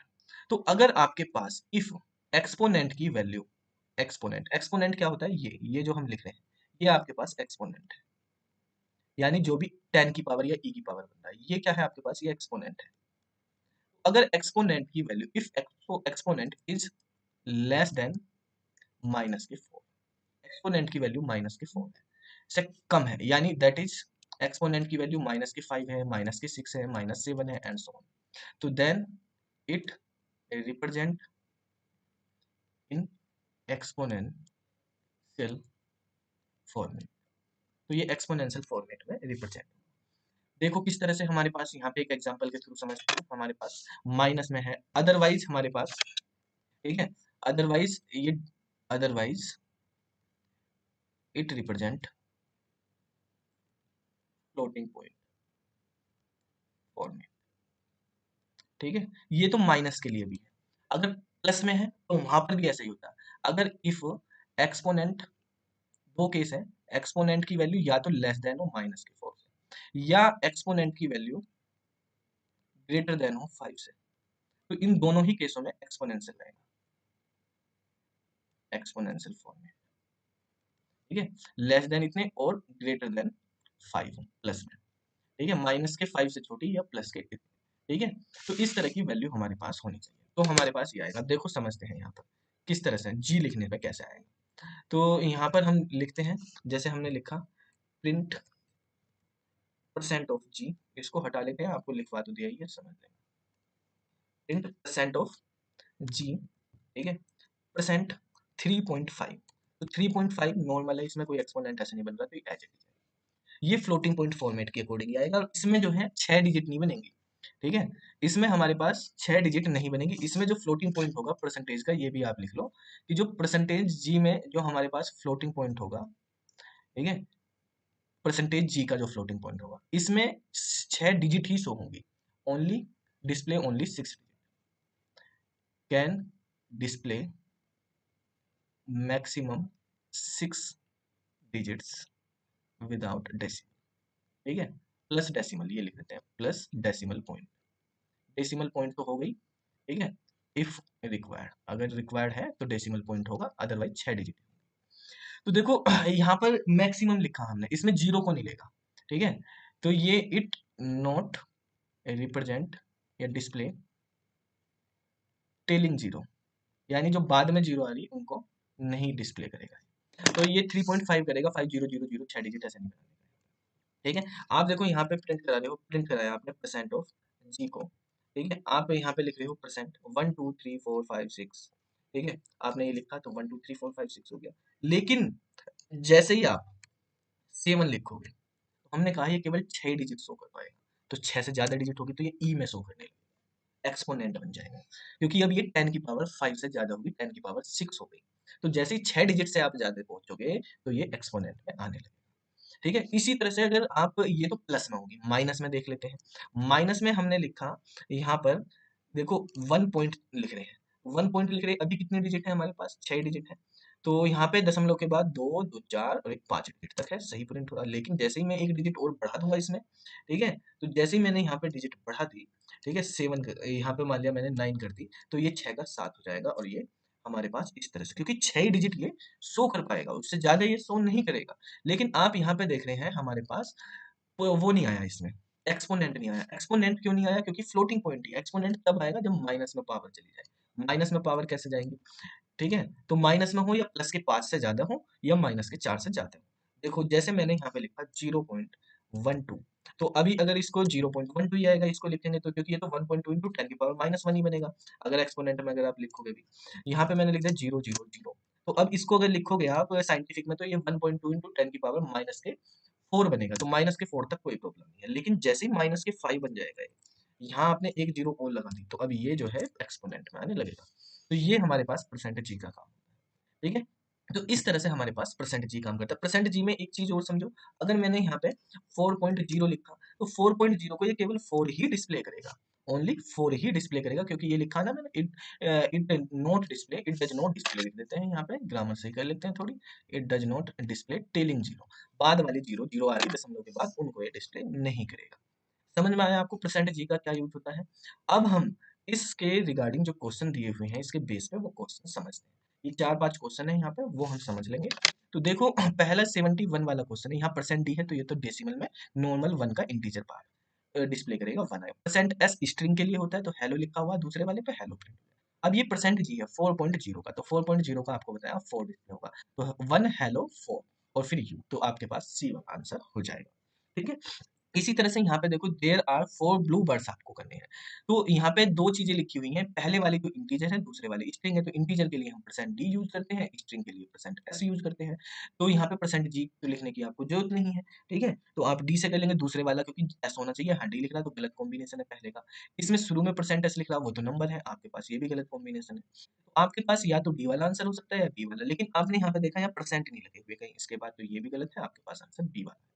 जब आपके पास एक से ज्यादा वैल्यू होती है तो आप एक ही बार परसेंट लगा के उसको ब्रैकेट में कर लेते हैं। देखो इसको हम ऐसे समझ लेते हैं, एक से ज्यादा वैल्यू जब हमारे पास है तो हम कैसे समझेंगे, तो यहाँ पर हम ऐसे समझ लेते हैं, हमारे पास जैसे आपको लिखना है print percent of D space percent of D, दो वैल्यू आपको प्रिंट करानी, तो आप एक ही बार परसेंट लगाओ, जैसे आपने 5,10 ऐसे लगा दिया, स्पेस दे रखा हमने बीच में, स्पेस भी आएगा 5,10 के साथ ऐसे प्रिंट। ठीक है, तो इस तरह से आप इनको प्रिंट करा सकते हैं। अब देखो 73 वाला क्वेश्चन है, इसमें कहा है what is the output, what is the output of the code, ये कोड है इफ द सिस्टम डेट 18 अगस्त 2016। अब यहाँ पे x की वैल्यू दे रखी है और ये वैल्यू दे रखी है, तो यहाँ पे सिस्टम डेट का कोई यूज ही नहीं है, आपको आरईएस रिजल्ट प्रिंट कराना है। तो देखो इंटीजर तो इंटीजर प्रिंट हो जाएगा, फिर 4 डॉट आएंगे, परसेंट डी यही वाली वैल्यू प्रिंट कर देगा 1 2 3 4। तो 1 2 3 4 ये माइनस के 6 डी, ये आपको लास्ट वीडियो में बताया था, माइनस का मतलब होता है क्या होता है कि वो बाद में देखता है। ठीक है, टैलिंग देखता है आफ्टर डिस्प्ले करने के, यानी पहले तो ये 1 2 3 4 डिस्प्ले करेगा, फिर इसको 6 डिजिट बनानी, डिजिट मतलब दशमलव भी है तो उसके साथ भी कैरेक्टर, 6 कैरेक्टर डिस्प्ले कराने, तो 6 कैरेक्टर तो बने नहीं, 4 तो 2 स्पेस आएंगे, 2 स्पेस के बाद फिर 3 डॉट लगेंगे, यहाँ पे 3 डॉट साथ के साथ लग रहे हैं, यहाँ पे पहले 4 डॉट लग रहे हैं, तो यहाँ पे 2 स्पेस के बाद 3 डॉट लगेंगे, यहाँ पे 06 है तो 06 में क्या होगा 1 2 3 4, ये प्लस का है तो प्लस में पहले स्पेस आते हैं प्लस में, लेकिन यहाँ स्पेस की जगह जीरो का रखा है, ये आपको उन स्पेस की जगह जीरो प्रिंट करना है। आपके पास देखो इस तरह का जो आउटपुट इसमें दे रखा है वो कौन से ऑप्शन में दे रखा है, 1 2 3 4, इंटीजर 1 2 3 4 और ये वाला ए वाले ऑप्शन में। देखो ये आंसर आपको इसमें भी आ रहे हैं, लेकिन यहाँ पे स्पेस नहीं आ रही, ना इसमें आ रही स्पेस ना इसमें आ रही, इसमें तो ये बाद में दे रखा है गलत, यहाँ पे स्पेस नहीं आ रही है, यहाँ पे इसमें स्पेस दे रखी है ये गलत है, तो आपके पास ये सारे ऑप्शन गलत हो जाएंगे। ठीक है, अब अगले वाले क्वेश्चन पे चलते हैं 74 का, what is the output of the code, इस कोड का आउटपुट बताना। तो देखो इसमें percent f percent e percent g इनका यूज करना जो अभी हम 20 मिनट से पढ़ रहे हैं। ठीक है, तो परसेंट एफ दशमलव के बाद 6 डिजिट रखेगा। ठीक है, तो 2 2 4 2 6 यहाँ पे, तो ये 8 की जगह क्या बनेगा 9 बन जाएगा राउंड ऑफ। तो 3.345679 प्रिंट हुआ, परसेंट ई भी इतनी रखेगा। अब इसमें दशमलव का चेंज तो करना नहीं पड़ा, तो ई प्लस जीरो जीरो बनेगा, दशमलव आपको चेंज नहीं करना पड़ा। जी जो है वो टोटल ही 6 डिजिट लगता है, तो वो दशमलव के बाद एक दशमलव से पहले है तो 5 दशमलव के बाद रहेगा, यानी 7 तक, तो ये 7 को 8 करेगा। ठीक है, तो देखो इस वाले ऑप्शन में 3.34568 इसमें बन रहा है। ठीक है, तो ये वाले ऑप्शन में ये सारे मैच कर रहे हैं। अब यहाँ पर आपके पास देखो आपको दशमलव इधर उधर करनी नहीं पड़ी, तो इसमें एक्सपोनेंट में तो आएगा नहीं, ऐसे ही प्रिंट होगा। इसके बाद 75 पे आते हैं, यहाँ पर यही वाली वैल्यू दे रखी, यहाँ पे लिखा हुआ है 6 कैरेक्टर बनानी है आपको, दशमलव के बाद 2 ही लिखने, दशमलव के बाद 2 लिखेंगे तो 34 तक ही आएगा, तो 34 तक ही आएगा तो 34 का क्या करना पड़ेगा आपको 35 करना पड़ेगा, क्योंकि यहाँ पे 5 या 5 से बड़ी वैल्यू है, तो इसको हम कर देंगे 5 4 का, तो 3.35 बन गई वैल्यू। 3.35 जब वैल्यू बनी है, हमें बनाने हैं टोटल 6 कैरेक्टर, ये कितने बने हैं 4 कैरेक्टर बने, एक दो एक दूसरे दशमलव फिर 3 4, 4 कैरेक्टर बने, तो 10 इसके बाद 2 स्पेस और आ जाएंगे, तो 2 स्पेस हो, क्योंकि माइनस है तो बाद में लगाने हैं, तो 2 स्पेस यहाँ पे आ गए। इसके बाद देखो आपके पास 0.5.2 है, तो दशमलव के बाद 2 ही है तो 3.35, और इसको 5 डिजिट बनानी, 4 डिजिट है, जीरो लिखा पॉजिटिव में तो स्पेस की जगह पहले जीरो लगा देंगे, ये बन जाएगा। इसको 6 डिजिट बनानी है, ठीक है। दशमलव के बाद एक ही डिजिट रखनी, तो एक ही रखेंगे तो 3.3 होगा। ये आपका 4, इसको 4 नहीं बनाएगा, वो 3 रहेगा राउंड ऑफ करने पे। तो 3.3 हो गया, ठीक है। तो 3 डिजिट तो हो गई हमारे पास। एक यहाँ पे प्लस का साइन भी है, 4 हो गई। 2 डिजिट और चाहिए तो उनकी जगह 0 आ जाएगी, क्योंकि यहाँ पे 0 है। तो ए वाला आंसर आपका करेक्ट हो जाएगा, ठीक है। तो इस तरह से हम यहाँ पे करते हैं ये। तो ये वाले क्वेश्चन जो है हमारे पास परसेंट जी कैसे यूज करते हैं उसका हमने समझा है। अगली वीडियो में बाकी के क्वेश्चन करेंगे, उसमें लिस्ट की फॉर्मेटिंग वगैरह के क्वेश्चन है वो अगली वीडियो में देखेंगे। तब तक के लिए बाय बाय। आपको वीडियो अच्छी लगी हो, समझ में आई हो, तो आप इसको शेयर कर दीजिए, चैनल को सब्सक्राइब कर दीजिए। डेली आपको हम वीडियो देते हैं, पाइथन के लेक्चर डेली हमारे इस पे चलते हैं चैनल पे। आप चैनल को सब्सक्राइब कर लीजिए, नोटिफिकेशन ऑन कर लीजिए, जैसे ही आपको हमारी लाइव वीडियो आएगी आपको नोटिफिकेशन मिलता है, ठीक है। तो फिर मिलेंगे अगली वीडियो में, तब तक के लिए bye bye. Hello friends, welcome to SP Sharma classes. चलो शुरू करते हैं बच्चों आज की क्लास, ठीक है। सभी को राम राम। तो आज की क्लास में हम थोड़ा फॉर्मेटिंग पढ़ेंगे। लास्ट क्लास में हमने फॉर्मेटिंग पढ़ी थी, बेसिकली परसेंटेज जी कैसे यूज होता है उसके बारे में। मेनली फोकस हमारा उसमें परसेंटेज जी का था। तो फॉर्मेटिंग हम बाकी भी पढ़ेंगे कैसे कैसे यूज होती है। आज की हम क्लास जो करेंगे उसमें आपको बताएंगे कि percent d, percent f, percent o, percent x और परसेंट कैपिटल एक्स, ठीक है। इसी के साथ साथ हम आपको यहाँ पे परसेंट ई के बारे में जो हमने लास्ट क्लास में डिस्कस किया था वो भी हम आपको कुछ डिस्कस करेंगे, ठीक है। तो पहला पार्ट तो हमारा आज की क्लास में ये रहेगा। इसके बाद अगर कुछ और बचा तो स्ट्रिंग फॉर्मेटिंग भी देखेंगे। इनमें सब हमारे पास ये न्यूमेरिक फॉर्मेटिंग है। न्यूमेरिक डेटा टाइप होते हैं, न्यूमेरिक वैल्यूज होती हैं, उनको किस तरह से फॉर्मेटिंग करा जाएगा उनके लिए है। फिर इसी तरह से हमें देखना है कि हम उसको कैसे करेंगे, स्ट्रिंग को कैसे करेंगे। तो पहले न्यूमेरिक वाले को देखते हैं, यहाँ पर समझते हैं किस तरह से होगा। जैसे मान लिया आपके पास यहाँ पे प्रिंट में लिख रहे हैं हम, ये print of percent of D, inverted commas में हमने लिखा। अब ये परसेंट डी प्रिंट नहीं होगा इन्वर्टेड कॉमाज में। अगर जैसे आप नॉर्मली लिख देते हैं तो परसेंट डी प्रिंट हो जाता है, जो भी इन्वर्टेड कॉमाज में लिखते हैं वो प्रिंट हो जाता है। लेकिन हमें परसेंट डी प्रिंट नहीं करवाना, ये प्रिंट नहीं होना चाहिए, हमें इसकी जगह कुछ वैल्यू, न्यूमेरिक वैल्यू प्रिंट करानी है। तो क्या वैल्यू आएगी वो वैल्यू आप यहाँ पे लिख देंगे। जैसे आपने 5 लिखी तो अब इसकी जगह 5 आएगा, ठीक है। अब ये परसेंट डी हमारे पास किसको डिनोट कर रहा है, 5 को। परसेंट के साथ परसेंट ही लगा, हमने ये परसेंट था तो वो परसेंट को डिनोट कर रहा है। डी की जगह हमारे पास 5, डी यहाँ पे डिनोट कर रहा है डेसिमल वैल्यू। डेसिमल वैल्यू होती है जो मैथमेटिकल वैल्यू होती है, वे वैल्यू आप यूज करते हैं, ठीक है। इसी तरह से आपने लिखा परसेंट डी, परसेंट यहाँ पर कॉमा नहीं लगाना, परसेंट ही लगाना है 52, तो ये आ गया। यहाँ पर हम लिखते हैं परसेंट इन्वर्टेड कॉमास में 3D और फिर हमने परसेंट 52, ठीक है। तो अब देखो ये जो हमने 3 लिखा है, ये 3 क्या बताता है, 3 बताता है जो आपके पास आउटपुट आएगा वो कितने कैरेक्टर का होगा। आउटपुट की विड्थ बताता है आउटपुट आपका कितने कैरेक्टर का होगा। तो आउटपुट 3 कैरेक्टर का होगा, लेकिन हम यहाँ पे प्रिंट कितने करवा रहे हैं, 2 ही कैरेक्टर करवा रहे हैं। तो एक जो एक्स्ट्रा कैरेक्टर होगा उसकी जगह स्पेस आ जाएगा। आप बाकी 52 ऊपर वाले में और नीचे वाले में देख सकते हो गैप है, ठीक है। जो नीचे वाला है थोड़ा आगे होके आया है। आप इसको समझने के लिए ऐसे भी लगा सकते हैं कि हमको स्पेस क्लियरली दिखाई दे, कि आप इससे पहले एक सिंबल लगा लो, कुछ जैसे पाइप सिंबल हमने ये लगा लिया। अब आप एंटर करेंगे तो देखो पाइप सिंबल के बाद और 52 के बीच में स्पेस का गैप आ रहा है। आप ये पाइप सिंबल जो है बाद में भी लगा सकते हैं, ठीक है। इस तरह से हमने लगा दिया तो बाद में बिल्कुल मिल के आ रहा है, इसमें यहाँ पे कोई गैप नहीं है, ठीक है। इस तरह से हम इसको यूज करेंगे। ऐसे ही आपने प्रिंट लिखा, ये लिख लेते हैं हम यहाँ पे 3D की जगह में अगर 4D कर देता हूँ, ठीक है, तो क्या होगा, 2 स्पेस आ जाएंगे। अगर आप 1D कर देते हैं, 1D करने से क्या होगा, कोई फर्क नहीं पड़ेगा, ठीक है। ऐसे ही 52 आएगा लिखा हुआ, ना कोई स्पेस आएगा। अब ये नहीं कह रहा कि आउटपुट एक ही डिजिट में आएगा, एक ही कैरेक्टर में आएगा जो आप परसेंट में लिख रहे हो आउटपुट। ये डी को जो है 52 लिख रहा है, ये तब अलाउ होता है, तब काम करता है अगर आपके पास ज्यादा लिखना है। नहीं तो कम लिखोगे तो जितना एक्चुअल है उतना ही लेगा। 52 में 2 है तो 2 ही लेगा, एक नहीं लेगा वो। जितना कम है उतना, मिनिमम जितना आप लिख रहे हो उतना तो आपको आउटपुट में देगा, ठीक है। ये आप इसी तरह से यहाँ पे लिखने लगे कि आपने लिख दिया 12D और 12 स्पेस, ठीक है। तो इसी तरह से आपने लिख दिया 0D, ठीक है, 05D। तो अब देखो ये 0 लिखने से क्या होगा, ठीक है। 0 लिखने से क्या होगा, 0 का यहाँ पे क्या मतलब है, देखो ये 5 को डिनोट कर रहा है कि 5 कैरेक्टर होने चाहिए, 5 डिजिट का नंबर समझ सकते हो आप कि 52 में 5 तो है नहीं, तो 3 स्पेस होने चाहिए। अब ये स्पेस ना देके स्पेस की जगह 0 लिख देगा, स्पेस की जगह क्या लिख देगा, 0 लिख देगा। तो 3 0 के बाद ये आएंगे। अगर बाय डिफॉल्ट ये स्पेस देता है, अगर एक्स्ट्रा हो जाती है, और अगर आप 0 लिख देते हो तो फिर ये उसकी जगह 0 प्रिंट कर देगा। यहाँ पे हम 0 ही लिखेंगे, ये नहीं है कि अब मान लिया आपने यहाँ पे लिख दिया हैश लगा दिया हैश 5D, अब क्या होगा, आपके पास स्पेस ही आएगा, उससे कोई फर्क नहीं पड़ेगा, ठीक है। आपने यहाँ पे M% का सिंबल लगा दिया, ठीक है, तो एंटर करेंगे तो एरर आ जाएगी, M% अलाउ नहीं होगा वहां पर, ठीक है। इस तरह से हैश आप लगा सकते हैं, हैश आपके पास अलाउ है, ठीक है। तो लेकिन उससे कोई फर्क नहीं पड़ेगा। आप और कौन सा सिंबल, जैसे आपने यहाँ पे एक बार और परसेंटेज लगा दिया, ये स्पेशल सिंबल है, तो भी अलाउ नहीं होगा, ठीक है। उसको तो आप केवल जीरो या हैश इस तरह से लगा सकते हैं वहां पर, ठीक है। आप जैसे यहाँ पे ये प्रिंट करा रहे हैं, तो प्रिंट कराते वक्त आपने इसके बीच में यहाँ पे स्पेस ही दे दिया इतना सारा। आप अब रन कराएंगे जैसे इसको, ठीक है, तो देखो यहाँ पे स्पेस ही कर दिया है हमने, एंटर करेंगे तो आपके पास इस स्पेस से कोई फर्क नहीं पड़ेगा। आप स्पेस भी लगा सकते हो, वो 5 के अकॉर्डिंग कर रहा है तो 5 ही, आप देखो यहाँ 5 भी मत लिखो, ऐसे स्पेस लगाओ, तो अब आपके पास क्या आ रहा है, 52 आ रहा है। लेकिन आप यहाँ पे देख रहे हैं कुछ स्पेसेस आपके पास आए हैं, ये एक स्पेस, ठीक है, कितना स्पेस बना, ये देखो आप यहाँ से एक स्पेस आया दूसरे पे। तो अगर स्पेस आप ज्यादा लगा दे रहे हैं यहाँ पे कितने, तो एक एक्स्ट्रा स्पेस आ रहा है। यहाँ पे भी आप देख रहे हैं 1 2 3, ठीक है, तो 3 स्पेस बन रहे थे, लेकिन यहाँ पे अब कोई वो नहीं था, यहाँ पे एक स्पेस आएगा आपके पास, ठीक है। तो एक स्पेस बाय डिफॉल्ट आ जाएगा अगर आप ज्यादा स्पेस यहाँ पे बना रहे हैं। तो इस तरह से हम इनका यूज करते हैं। अब देखो अगर आप इसको पॉइंट में लिखने लगे, जैसे हमने इसको ऐसे लिख दिया 5.2, ठीक है, 5.2 लिख दिया, तो ये जो पॉइंट है, पॉइंट के बाद जो हमने लिखी, तो ये बता रहा है डेसिमल के बाद कितने डिजिट आएंगे।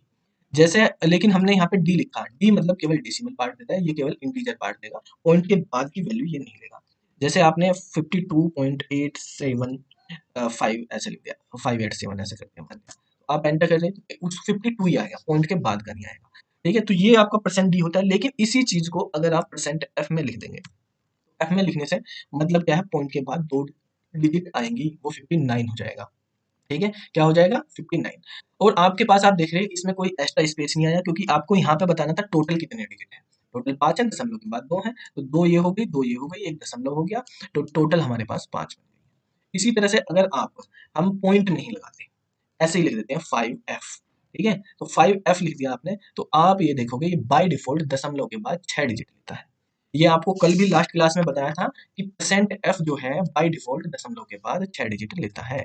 Percent F display 6 digits after decimal point by default, ठीक है, बाय डिफॉल्ट डेसिमल पॉइंट के बाद लेता है, ठीक है।